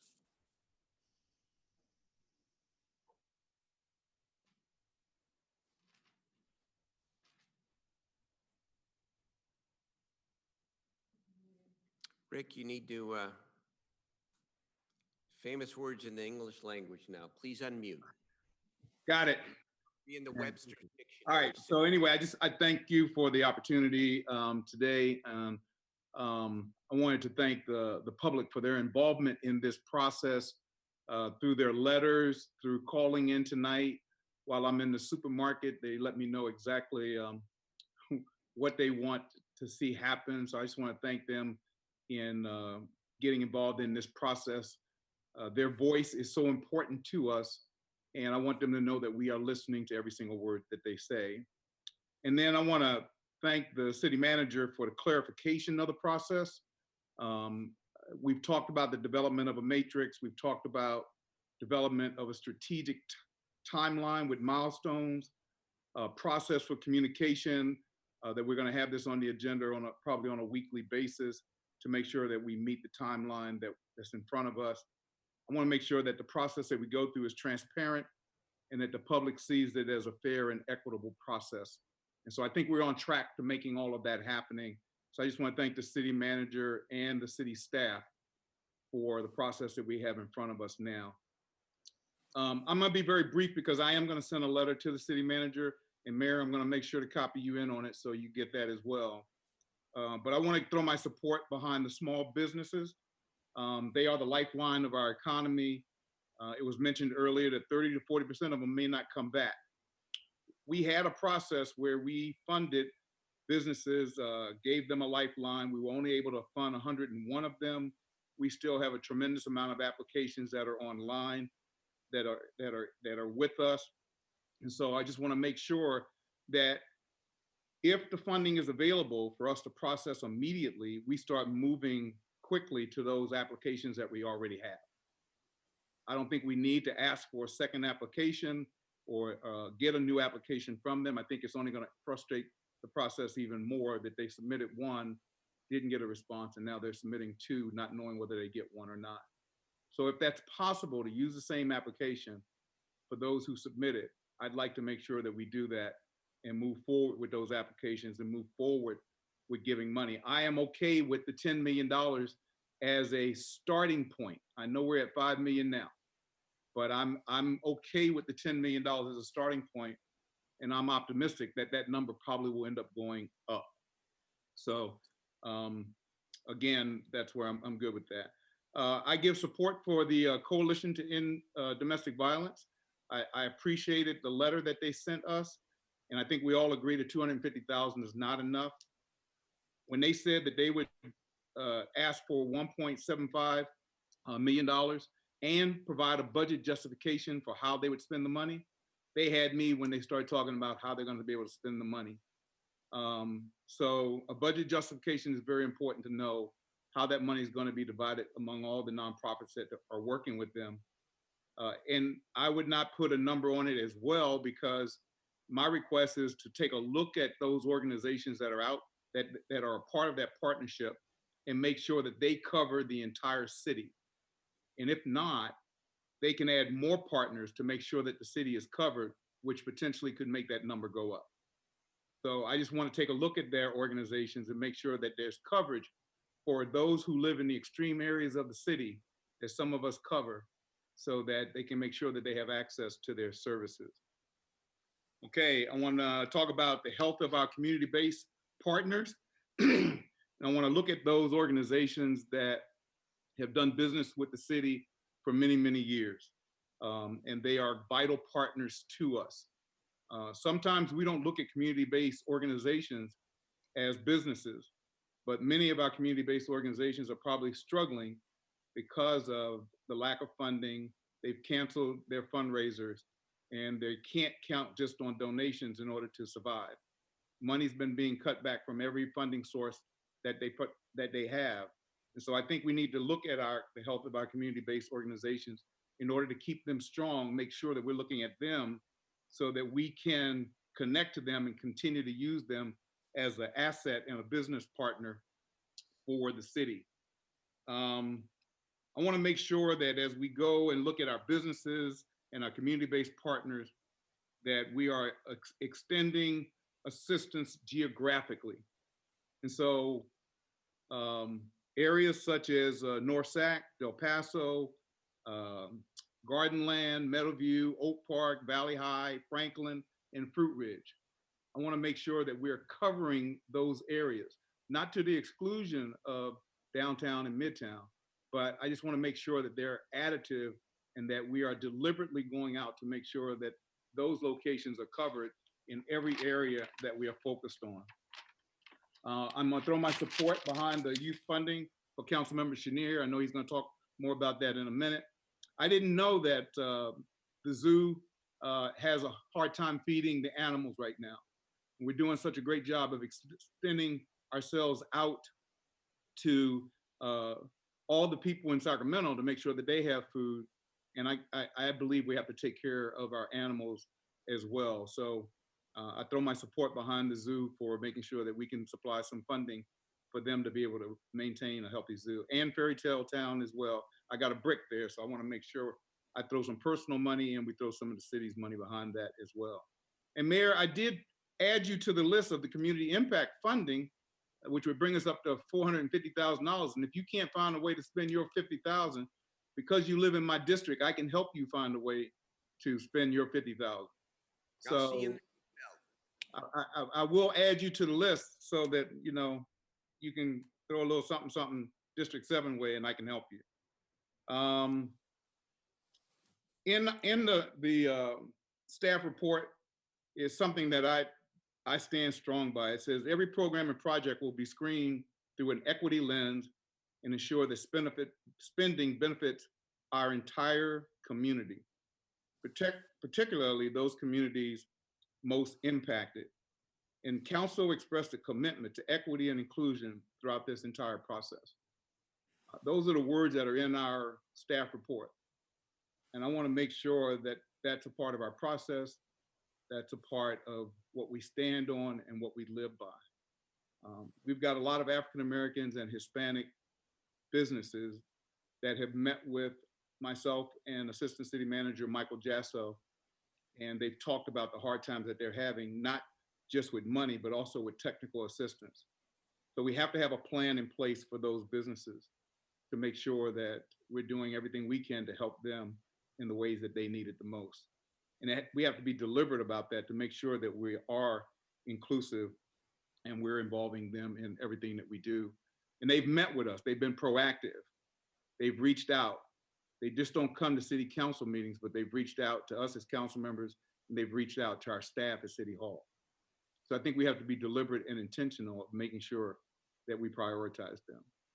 So with that, I'll leave the rest of my comments in my letter to the city manager with a copy to the mayor. And I think I will copy in all of my colleagues as well, so you'll see exactly what we're thinking in District 7. Okay, thank you, Mayor. Very much, Councilmember Jennings. Councilmember Chenier, and then I'm going to make some comments, and then people are welcome to respond to what I say or go through a second round here. That's fine. Councilmember Chenier. Great, thanks, Mayor. Just a couple of things really quickly, and then I'll get to the heart of it. I don't think I'll be that long because I have a slightly different path here. But when we talk about the Latino community and the African American community, I want to make sure we don't forget the Southeast Asian community, because there's a lot of work and suffering going on in that community as well. So I think there's kind of four things that I want to say. One is on the two programs that are included in the staff recommendations, so the schools program and then the youth corps. And I want to thank Lindy Lane for developing the youth corps. I think it's great because so many of our kids definitely need summer jobs as well as the learning goes. So it's something really positive that we can do, and providing workplace skills for them is going to be really important. So that's $250,000. We can see what kind of response we get on that. But I want to talk a little bit about the schools piece, because I think it's interesting in how it's come about and where it's going. It did start with a discussion basically between the mayor and Jesse Ryan, the school board president of Sac City Unified, but over time has included others, and we've done outreach to Twin Rivers, who's interested. We've done outreach to Nokomis, who's interested. We heard today from Robla that they're interested. We've heard from Elk Grove Unified that they're interested as well. So we have a little bit more outreach to do, but I'm hoping that however we do this, it's really an opt-in program for any of the school districts that are serving kids in Sacramento. And I think there's some logistics that we'll have to figure out about whether it's just residents of Sacramento versus others versus the school district, or where you go to school. We've had that challenge before, but I think that we can certainly overcome it. We have, or staff has put in $1 million into the budget for that. I think that is going to be way low, but it really is dependent and flexible depending on the number of young people that we can serve, which includes also finding certificated teachers, which is what the districts want to do, and then pairing them up with community-based organizations. This is really something that goes far beyond, I don't want to call this summer school, because it's more of a summer enrichment program that will include academics, but will include social emotional learning. My hope is that it includes mental health awareness for every young person that is involved with it. And I would also hope, especially as we look at the creative economy and fund folks in the arts community, that we can get a twofer out of this, having a lot of those folks in the arts community work with our schools so that they can work with young people. So my hope is that through this program, even though it's short term, we can create long-lasting partnerships that are sustainable between the community-based organizations and schools. And what we're looking at really is pairing up a teacher with a community-based person so that we can get both of those angles. It would be some kind of hybrid, some in school, some online. Also makes the digital divide even more prominent, that we have to solve that problem for folks who are doing it. So what I would say is on this going forward, I want to thank the mayor and President Ryan for getting this started. Certainly Jorge Aguilar, and I know Jorge has been reaching out to his colleagues, the other superintendents in the city. What I would say is let's let our staff, and I'm happy to work with them, get to the next level of discussions with the districts. See, it's a one-to-one match with the districts. So see what they're willing to do, what they want to do, and then come back with probably a more realistic number than the $1 million. Again, that would be a per pupil cost, and we'll see what that adds up to. And then the council can make a decision on how many kids they want to do. And then it would be prorated out to the districts. So that's that piece. But for tonight, I'm very much in favor of moving forward, providing direction to our staff to go work with the school districts, and anything my office can do to be helpful, I'm happy to do it. I also provided 2 documents that are supplemental materials that I hope you've had a chance to read. One of them is a report that we did. You've heard a few people mention the vulnerable kids meetings that we've had. And we've had, I think, 5 meetings now. We did a report out on what people thought. It's about technology. It's about just summer activities for kids, a few other things. But the heart of that really is what kids need over the summer and then ongoing. And there's a lot of recommendations in there that I think are very good and that were really developed by, I think there was really about 40 organizations and up to 80 folks who participated from those organizations. So really folks who are on the ground working with young people every day, those are their recommendations. And that's where Karina did a great job from SCOE, Lisa Murowski, from Sac City Unified, Eric, Mai Vang was there, and other electeds. But really a lot of the folks who are providing the services for our young people today. And so we really want to listen to them. The other piece that's in there is something that comes out of my office that is a framework for how we can make decisions around young people. And assuming we have, I don't know if it's going to be 20 million or somewhere up to $20 million in the bucket. It's a way that we can make decisions based on metrics and what we get, with some basics in there that are really important. So what I would ask is that this council, whoever ultimately is making the motion, includes that framework in the motion. It doesn't cost us anything. It aligns with the youth development plan that this council adopted in December of 2017, but so that we can move forward and hopefully make decisions based on data, make decisions on what we know works, but with a community lens and an equity lens on everything that we do. So my request tonight, I'll be supportive of the motion that includes all of the pieces brought forward by staff, but my motion tonight is that we include the framework we've worked on, which I hope, again, you've had an opportunity to read. The other thing that I'd like to do is use the report out on vulnerable youth and the framework that we've adopted. We have scheduled a June 9th workshop with the City Council, a joint workshop, and the Sacramento Youth Commission. I really want us to walk the talk when we're working with young people. And I think out of that June 9th meeting, we can create a strategic plan around how we spend COVID dollars for youth. So I don't want to prejudge what these young people think will be most effective, but I think sitting down and working with them, and through Zoom we have the technology to be able to do that. That's the way I'd like to move forward. And I've talked to a number of my colleagues about doing the joint workshop. Everyone was supportive of doing that. So I think it's something, we've never done this before. It'll be a bit of an experiment, but I know that EFC, in doing their work with the Youth Commission, is doing some training to make sure these young people are prepared to meet with us. Whether or not we're prepared to meet with them is another thing. So those are the pieces that I have. I want to ask the city attorney about Ride RT. I appreciate a lot of support on that. It's $1 million. I don't know if, it seems to me that it falls along some of the same lines as St. John's and City of Refuge, but I would ask the city attorney if that's something we can do with COVID funds. It was one-time money in the last budget. How would that be impacted? Do you want to answer now if the city attorney has it?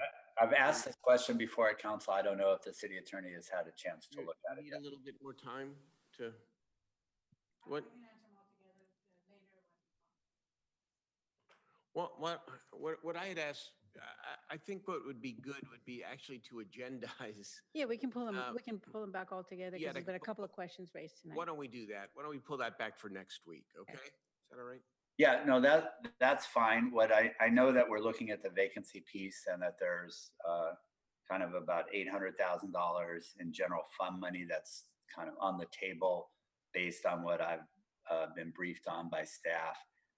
If we can't, I want to make sure, because our summer programs won't be worth much if kids can't get there. And this is the way young people are getting around. We know it works for them. By the data that we had through February, where we were up 126% on student ridership. So the commitment to fund it one way or another is something that's important to me, and I think is frankly important to our young people. So that's what I got, Mayor. Thank you very much, Councilmember Chenier. I'd like to make a couple comments because everyone's gone around one time, and then I'm happy again, of course, to open it back up. A couple of the categories first, in terms of things that have been mentioned, specific comments. Then I want to suggest an approach to how we move forward together. First of all, on the small business issue, I'm fine with going from $5 to $10 million because of the urgency of the moment.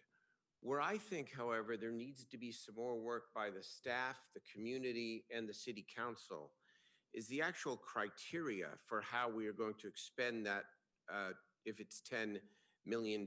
And some of my colleagues mentioned some of these issues, but for example, if a small business has received other public assistance, should they not then be eligible for this, quote, this precious source of money, since $10 million even is not going to go as far as it needs to among our business community? Should there be any underwriting? I know Amanda Blackwood in the chamber and Pat Fonkushida in their letter today, they suggested that their SBDC provide counseling, if you will, and technical assistance to any of the small business applicants. Maybe we ought to be partnering with them so that we can get at least some underwriting, because I'll just be frank about it. What we don't want to do is hand out a lot of money to a business that was struggling before COVID, to have them take that money and to use it understandably as a lifeline to last another month or two,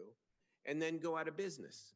I mean, at least that ought to be part of the criteria here that we look at. This is not a technical way of saying what I mean, but I hope you'll understand. Should we be granting the money to small businesses that absolutely need it to survive, or versus it would be a big help if we got it? And then this whole issue of commercial corridors, because it relates directly to our diversity challenge here and our inclusion challenge.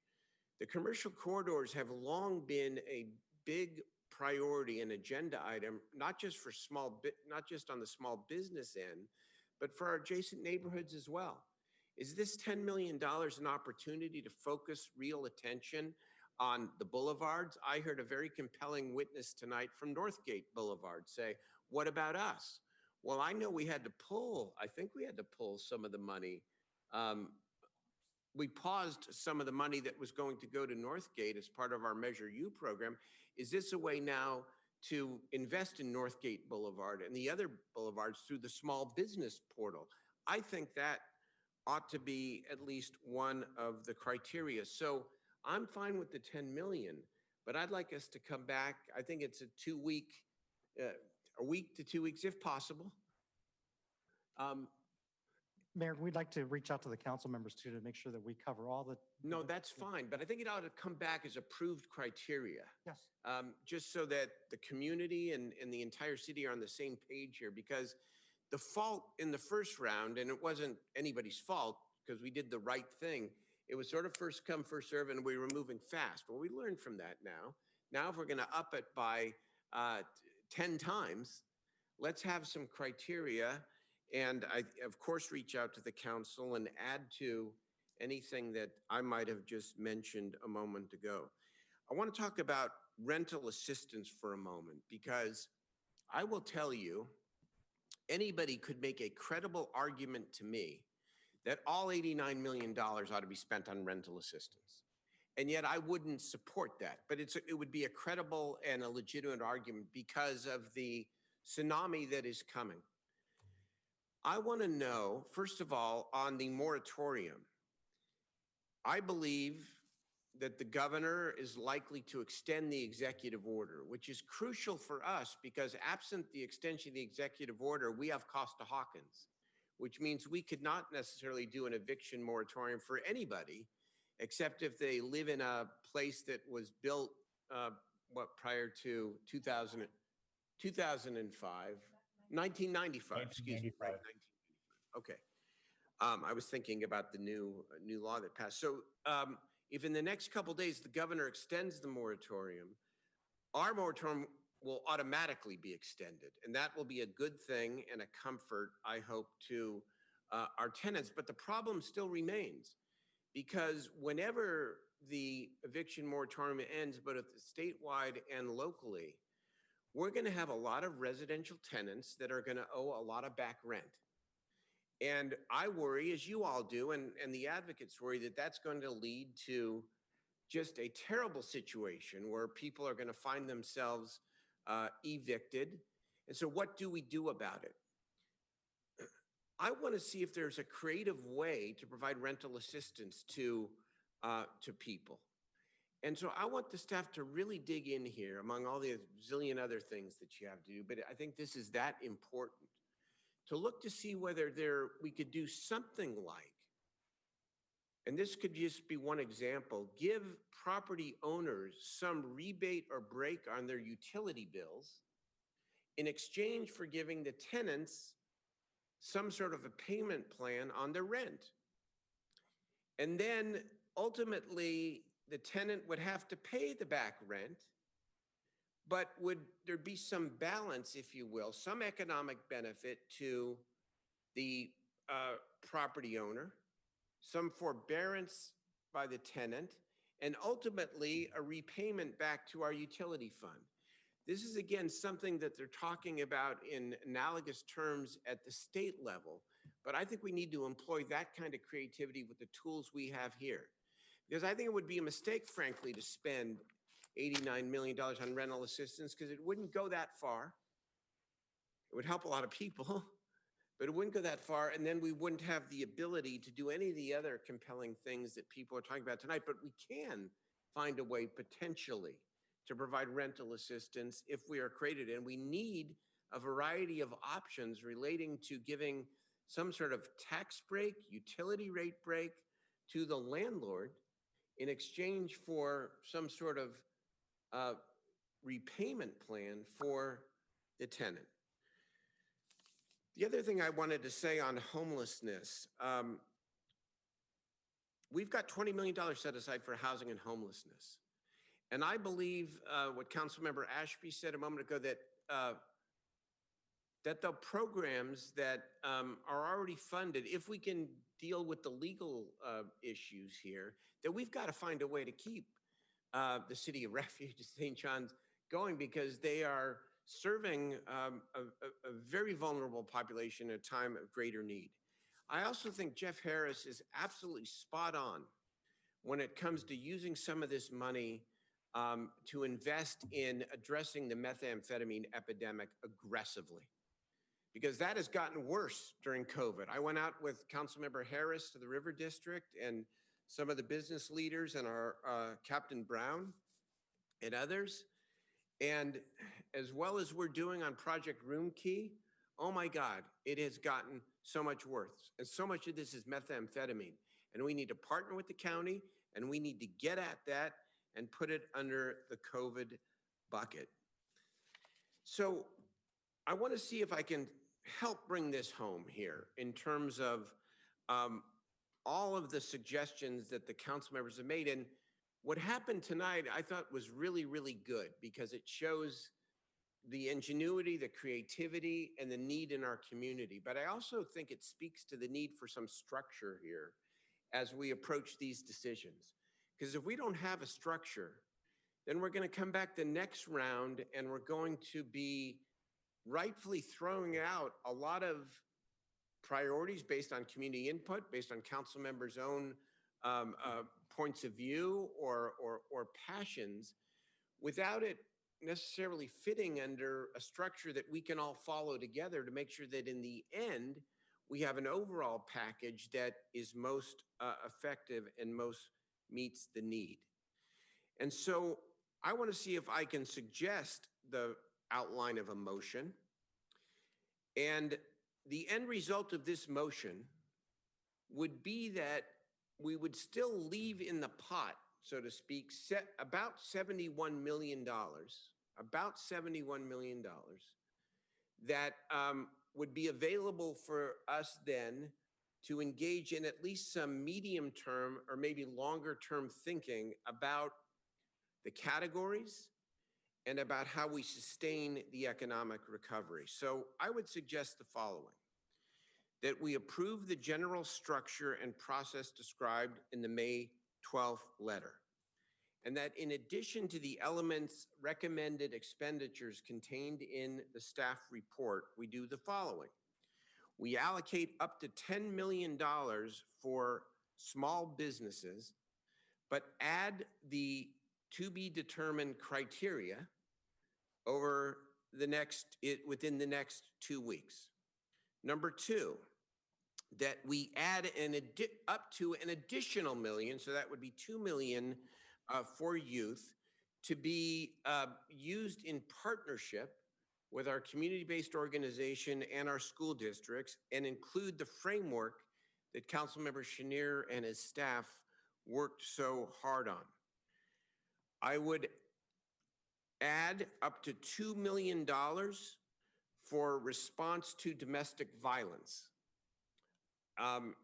Consistent with Councilmember Guetta's letter of May the 8th, and have the staff, though, come back, because we need to, again, vet what the specific proposals would be.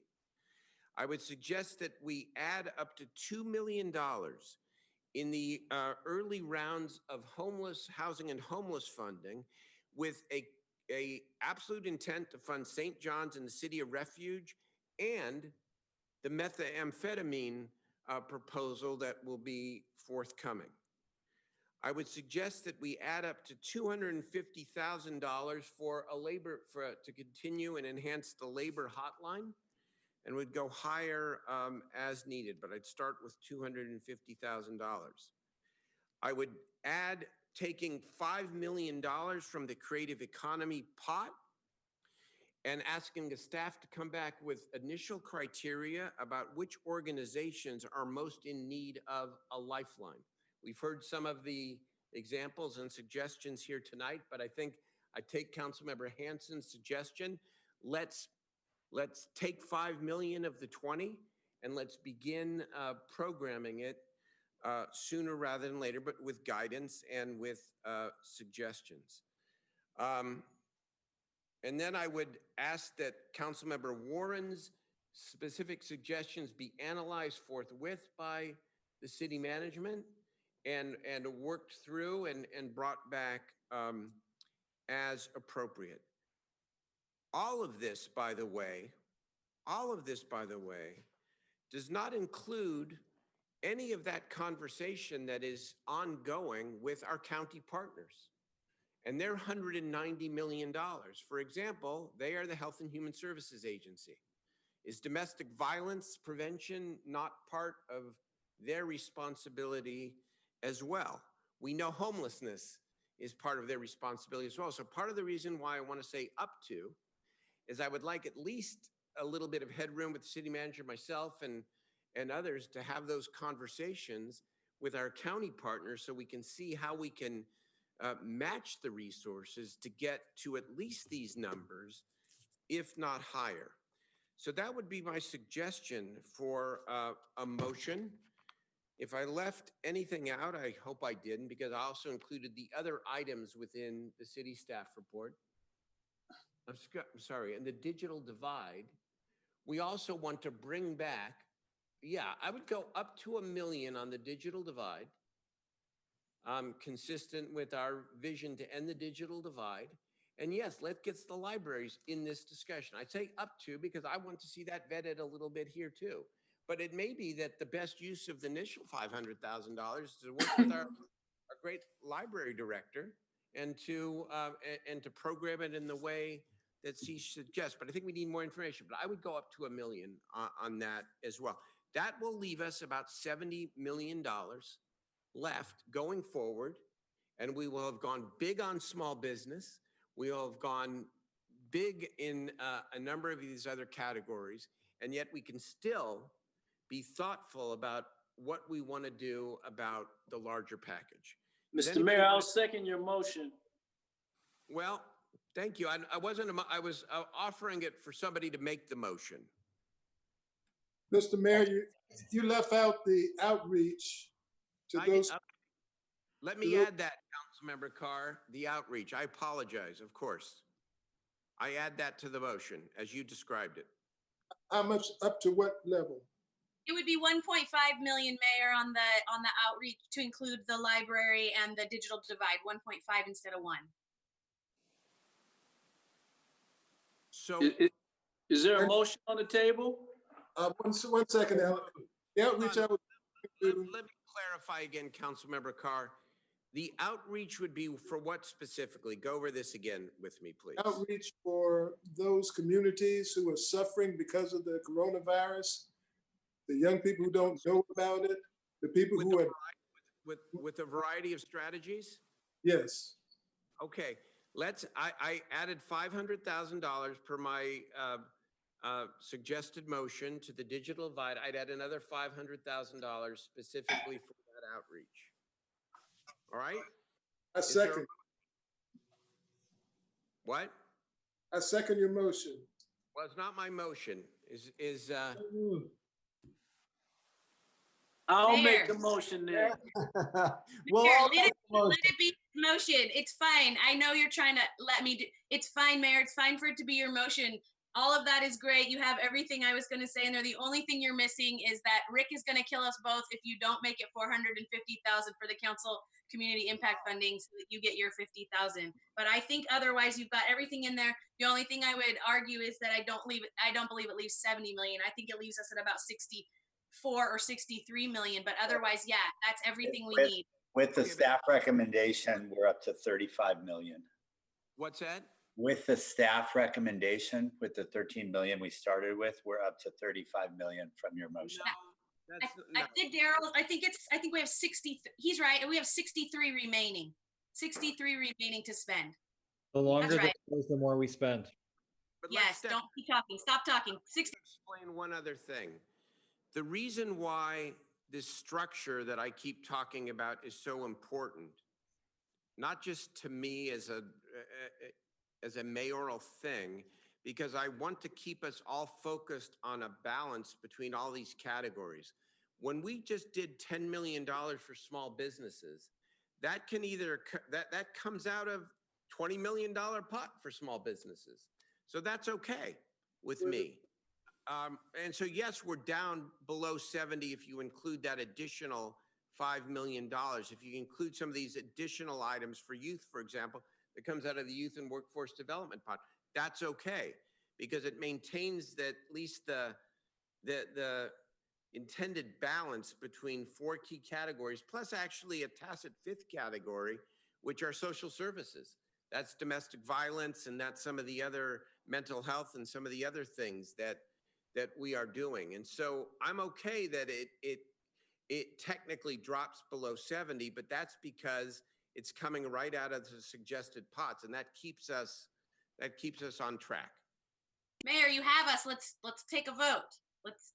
Okay, is there a motion and a second? So moved. Second. Okay, let's call the roll, please. Thank you, Mr. Mayor. Will you reiterate who made the motion in the second? I have Councilmember Warren and Carr. I think Councilmember Warren made the motion. Councilmember I accept. Councilmember Ashby might have made it. I'm not sure. Why don't you give them all Councilwoman Ashby and I made the motion. Okay, it's Councilmember Ashby made the motion. Councilmember Warren seconded. Please call the roll. Thank you. Councilmember Ashby, You're muted, Angelique. Yes. Councilmember Warren, Yes.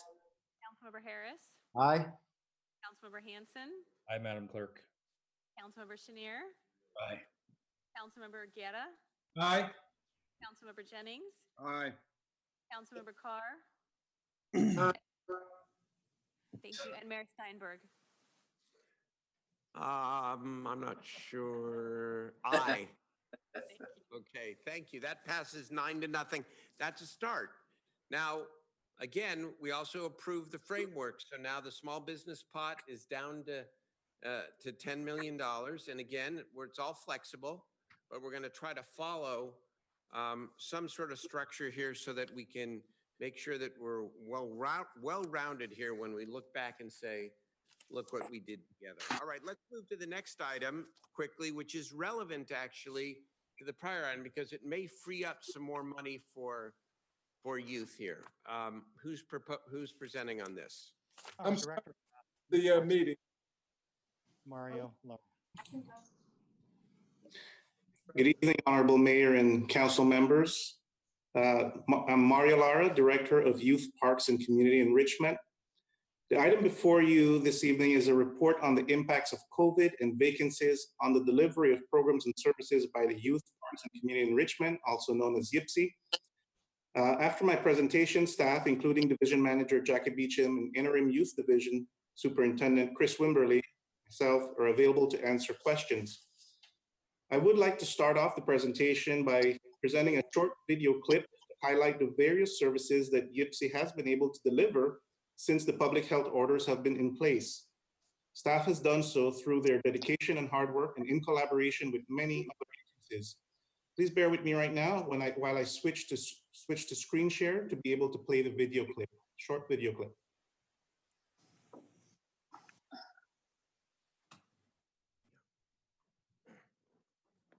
I'm sorry. Oh, a video here. Okay, good.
Hopefully that video clip came through well, Mayor and council members. Now bear with me just a while I pull up some slides.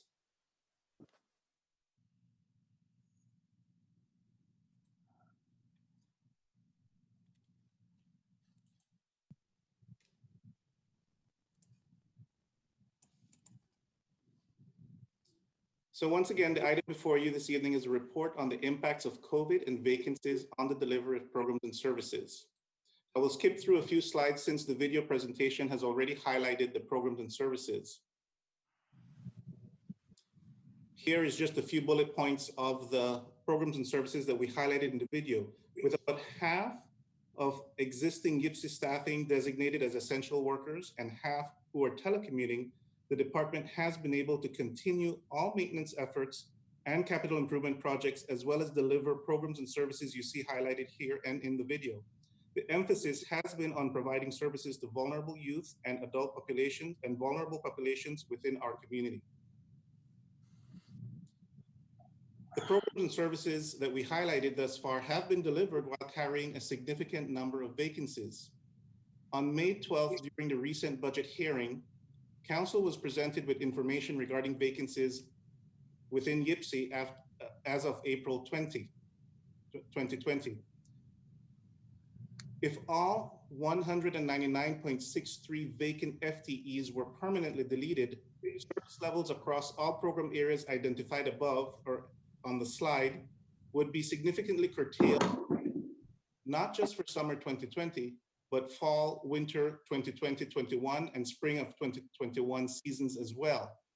It also bears noting that many of these vacancies are entry-level part-time positions that are youth employment opportunities. If these positions were not filled, pools would not be opened to offer any level of water safety programming whatsoever, community center hours would be reduced, and youth employment and enrichment programs such as hotspots, youth and teen camps, youth sports, landscape and learning, summer at City Hall, summer Oasis, and Camp Sacramento would all be eliminated. Permanent deletion of the vacancies would also negatively impact year-round activities such as the seasonal landscape and learning employment opportunities, senior center operations, issuing of permits, parks maintenance patrols, and cemetery management. Therefore, of the 199.63 vacant FTEs, staff is proposing to fill 52.82 as soon as possible to support additional summer programming and hold the remaining 146.81 vacant during the first quarter of the fiscal year 2021 only. This would yield an estimated vacancy savings of a little bit more than 803,000 during the fiscal year 2021. The remaining vacant positions, however, would need to be filled after the first quarter to avoid the elimination of the programs that I've outlined in services during fall, winter, and spring.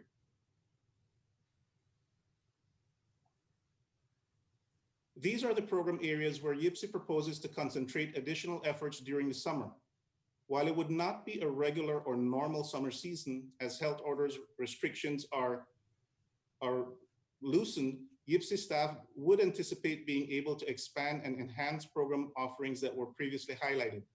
A combination of virtual and modified on-site programming will be offered, especially to reach underserved youth and vulnerable adults, and to deliver disguised learning opportunities through recreation and social engagement. We are proposing to continue the modified licensed childcare program along with additional summer daycare youth programming. Staff to participant ratios will follow state and California licensing requirements for childcare facilities and County of Sacramento public health orders as applicable. For safety, strict hand washing, facility cleaning protocols, and access to adequate restrooms will be required. Programming will be equitably distributed at community centers, clubhouses, and parks across Sacramento. They will include meal service and will address mental health and summer learning loss through disguised learning in recreation-based programming. Here, these are some additional areas where, again, in compliance with health orders and in anticipation of gradual reopening, YPSI staff anticipates being able to deliver modified programs and services. The gradual opening of swimming pools, for example, supports accessibility to safe spaces, water safety education, and recreational activities, all critical to the health and safety of Sacramento youth and families. The aquatics positions that we're proposing to fill will have the experience and flexibility to adjust operations and services provided as requirements in response to COVID-19 evolve and change. The CDC provided guidelines for reopening pools, and proactive changes such as increased cleaning protocols, additional supervision, and modification for social distancing will be implemented. We anticipate a phased rollout of pools if the public health orders provide, and creative ways to do social distancing. With Camp Sacramento is subject to El Dorado County and U.S. Forest Service governance on guidelines related to COVID. The American Camping Association has issued guidelines for potential camp reopening. However, Camp Sacramento's traditional family camp season has been postponed. The ask here is for a few key positions, which will allow for modified programming, which will include basic campground rentals, and also ensure the safety of the facility and work on facility improvements during the summer months. In permitting and events, as state and county health orders allow for gathering and more flexible use of parks and open spaces, we anticipate that there will be an increase in permitting and special events demands, and we're asking to fill these vacancies so that we can provide adequate staff support for the level of demand that we anticipate receiving once guidelines are relaxed. That concludes the update on the impacts of COVID and vacancies on the YPCE programs and services. I would like to thank all YPCE staff who worked to deliver the programs and services highlighted, as well as the public information staff who helped to put this presentation together. The recommendation is for council to receive this report and provide city manager and staff with direction. My staff and I look forward to answering any questions you have. All right, thank you very much, Mr. Latta. Councilmember Chenier, and then I know I've got a question. Thank you. Thanks, Mayor. And again, I'll be brief. First of all, I want to thank all of the YPCE staff, Mario and Lindy, Chris Wimberly, all the folks who really are looking at fundamentally changing the way they do business and doing that over a 30 to 60 day period. So I know that what you all are doing is trying to find out how you can do as much service as possible given the environment that we're in. So just want to say thank you for that work. It's not as much funding as some of us might have hoped that we could repurpose. I do think that we still are short on summer programs, and Mayor, I think what I will do is, as we come back with other recommendations for how to spend whatever's left of the 89 million, we'll come back with something around trying to get some other summer programs run by community-based organizations up and running as quickly as we can, and get you some information on that. As far as the free ride RT, what I'd like to do, I know this is a receive and file, but provide direction that the city manager find $1 million to be able to support that next year. Potential sources include the 803,000, the CARES money, or other places where he might be able to get it. I'd also like it to be considered ongoing dollars, because really I don't want to have to come back and do this every year for $1 million out of $1 billion budget. So I'd like to provide that direction if folks agree. And again, thank you for doing that, and we'll continue to work with you. I'm particularly happy about the mental health overlay that you're doing. We know that so many of our young people are suffering, and I think that will be really helpful. That's it. So, Councilmember Chenier, I agree with your request. But I would say fundamentally, if it is $800,000, that ought to be put into youth programming, period, because that was its intent. And if we cannot use all of it to fill the vacant positions this year, then it ought to be shifted over either to offset this new $2 million that we put towards youth tonight under the CARES package, or to fund the free RT passes for young people. I think let's put that to use directly for young people. That there's obviously that nexus here. All right. Is there any? Mr. Mayor, for the record, there are no callers in the public comment phone-in queue. But we do have council members who want to speak? Yes, okay. we do. Yes, Councilmember Hanson, go ahead. Thanks, Mayor. I'll be quick. I'm supportive of the direction that's been talked about so far, but one of the things I'd like the city manager to weigh in on is you've also frozen the MIOPS for important parks projects. Some of them have been in the works for years. If we have vacancies and we are redeploying some of those monies, it sounds like we may be able to unfreeze those MIOPS as well and allow those important parks projects to go forward. So, Howard, I don't know how you feel about that, but that would be something I would like to see as direction because our park facilities are going to be even more important in this period of time. Councilmember Hanson, so just so I'm clear, the ask is if we do have money that we have from savings from some of these vacancies that we should consider unfreezing certain MIOPS and maybe the way to kind of have it both ways is unfreeze those MIOPS that are directly related to youth programming. Well, what I'm saying is that if we have resources available, the MIOPS that were frozen have the funds in them to do the projects, is to let those go. If you want to bring back some process for that, but I think the idea when we froze the MIOPS in the budget was there was a need to potentially sweep those. But now if we're spending any surplus money that may be in the Parks Department for the programs that Councilmember Chenier and the mayor have talked about, then I think it's a very difficult argument to say projects that have been in the works for 5 or 6 years should also be on hold in the Parks Department that affect those same programs. Not just youth, but senior recreation, outdoor activities. Some of them are safety, some of them are just other improvement projects. So I personally think that we should move forward on those projects as well. I think the intent of freezing those MIOPS through the beginning of the fiscal year was just to get some more information about what our financial picture looks like. And I think it does align with what Councilmember Chenier is talking about in terms of funding this RT bus pass program in the new year. So I think both those things can happen. And by July 1 or just shortly thereafter, we'll have an idea of which, maybe this is what we'll do is I'll bring something back in terms of how, or recommendations on how we unfreeze some of these MIOPS and get the council to weigh in on those decisions as well, because they impact all the districts in the city. And they amount to, if I recall correctly, I think, Laney, if you're on the line, I think it was like $13+ million. And to be clear, Howard, I'm only talking about the parks ones for this particular comment. There may be other ones that are frozen, but I think our parks are going to be very important. And as you well know, as my colleagues know, we have a significant amount of deferred maintenance in our parks. And those MIOPS that were frozen largely are projects to improve those parks with deferred maintenance. Thank you for the clarification. So it's going to be a smaller number than the citywide MIOP number. It's just the parks ones. Right. Who is next here?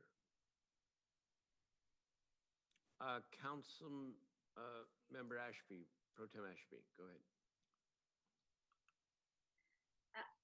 Thanks, Mayor. I just wanted to say that I think that Councilmember Chenier's RT program should be funded through the CARES Fund. And I think the package we just passed may have even included enough money for it. But if not, I think that based on the criteria that I have read, the fact that so many youth are essential workers and that transportation is essential and that this would be impacted even more so during the COVID time, I believe the RT fund should be able to come out of there if at all possible. But that aside, I don't disagree with the idea that any savings we would find in YPCE should go to youth programs and senior programs or to the same population that YPCE would have served. I just want to be really clear. I don't want to cut any positions that would require us to cut programming. And I don't think that's what Councilmember Chenier wants to achieve here either. So obviously, YPCE is one of the great resources for youth jobs. So L&L and lifeguard programs. I want to keep those on board for young people.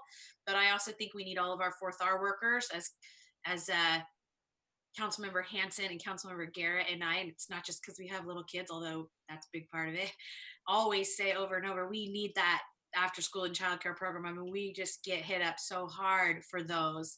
And I want to make sure we have the staffing to do it as that comes back. And any of our summer programs, Summer Oasis, very popular in Councilmember Jennings' district and mine.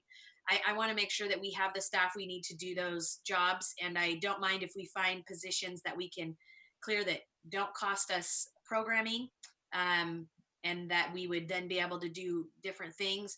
I also want to just always encourage us to look to the library for where they're a good partner too, and not always CBOs. I think sometimes the library or the zoo or Fairy Tale Town we just forget about them. And I want to make sure that we always look at them too. And if they're the right partner, great. Yeah. But otherwise, I don't really have a problem with Jay's. I'm sorry, were you going to say something, Jay? Yeah, I mean, I just want to be clear, the 803,000 is first quarter savings, so it's not taking away any programming. That's the last thing we need to do right now. Right. But I do want to be clear that I don't really care where the money comes from next year, as long as we can do it. It's not a huge amount, but it has a huge impact. I just would like to move it into the base, which we can't do with CARES, because I don't want to have this, I don't want to be doing this every year. Yeah, I just know that 803 doesn't get you to the million that you need. And so I want to make sure. We'll find the other 197. I'm not too worried about that. Okay, and so my only thing is just when it comes back, Howard, is just making sure that you explain to us, if that money is costing us in some other programming in the city. But otherwise, I'm all for it. It makes sense to me. Thank you. Thank you, Councilmember Guerra. Thank you, Mr. Mayor. First, I also agree with the direction Councilmember Chenier has been pushing on this, and also supportive of figuring out what next year's budget looks like to make sure that we have the RT in the base, because it's critical, particularly for those in my council district. Even though sometimes we only have 1 or 2 bus routes that come through the district, that bus route is essential. The one thing that I also don't want to forget is the last 2 letters in YPC. We always talk about maybe the first 2 letters, but the community engagement piece. Also, summer employment has been a significant part of what YPC does for the community, but obviously that with the closures has been a challenge. In the events that there is an opportunity to hire some of our older youth to do the community engagement work, such as reaching out on census work that some of our CBOs are also doing as well, and working with our staff to ensure that they're good communicators and advocates. I think that right now, what I think Councilmember Carr highlighted, the issue that I see a lot in my district is unless we have a direct, intentional, or people from the community reaching out to the community about available resources. I just think that our youth can play an active role. They're hungry to be engaged and active.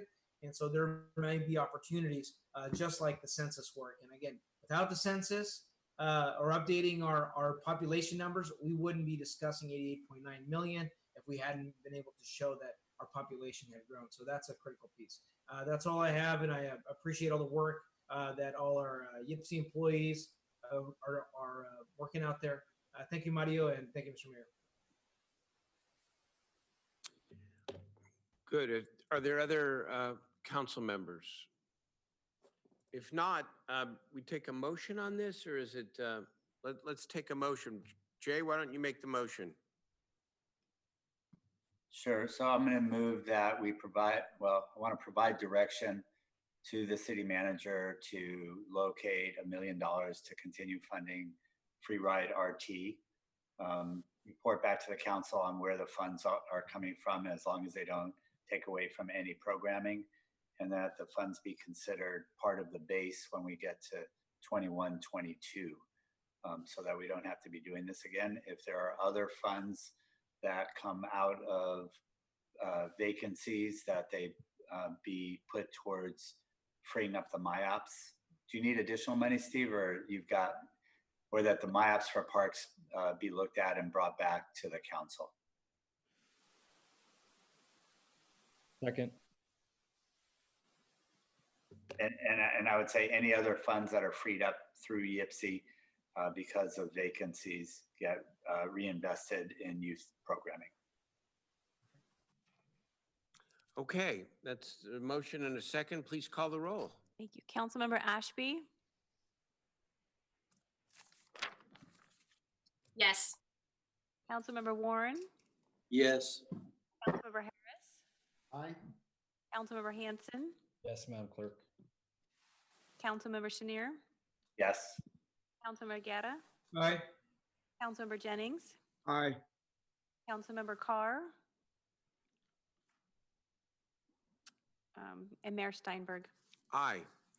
That passes unanimously. Thank you very much. That is the agenda for tonight. Are there council ideas and questions or public testimony on items not on the agenda? I have one caller for public comments for not matters not on the agenda. Take that one first, and we'll take council ideas and questions. Thank you. May we have our caller, please? Welcome to the council meeting. You have 2 minutes to address the council. Hi, my name is Robert Copeland. I live in District 4. I see a train wreck coming down because of the COVID virus. And you're not going to be able to pay all your outstanding debt to the arena because of the virus. Plus, the pension system, I think, is going to take a big hit because of the lack of taxpayer funds from Measure U. Plus, why is Sacramento City Council still doing sweeps on the homeless population?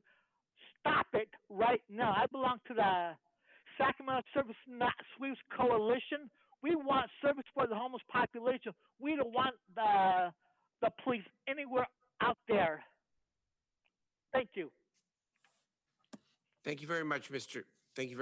Copeland. Are there council ideas and questions? Members? I know I have one.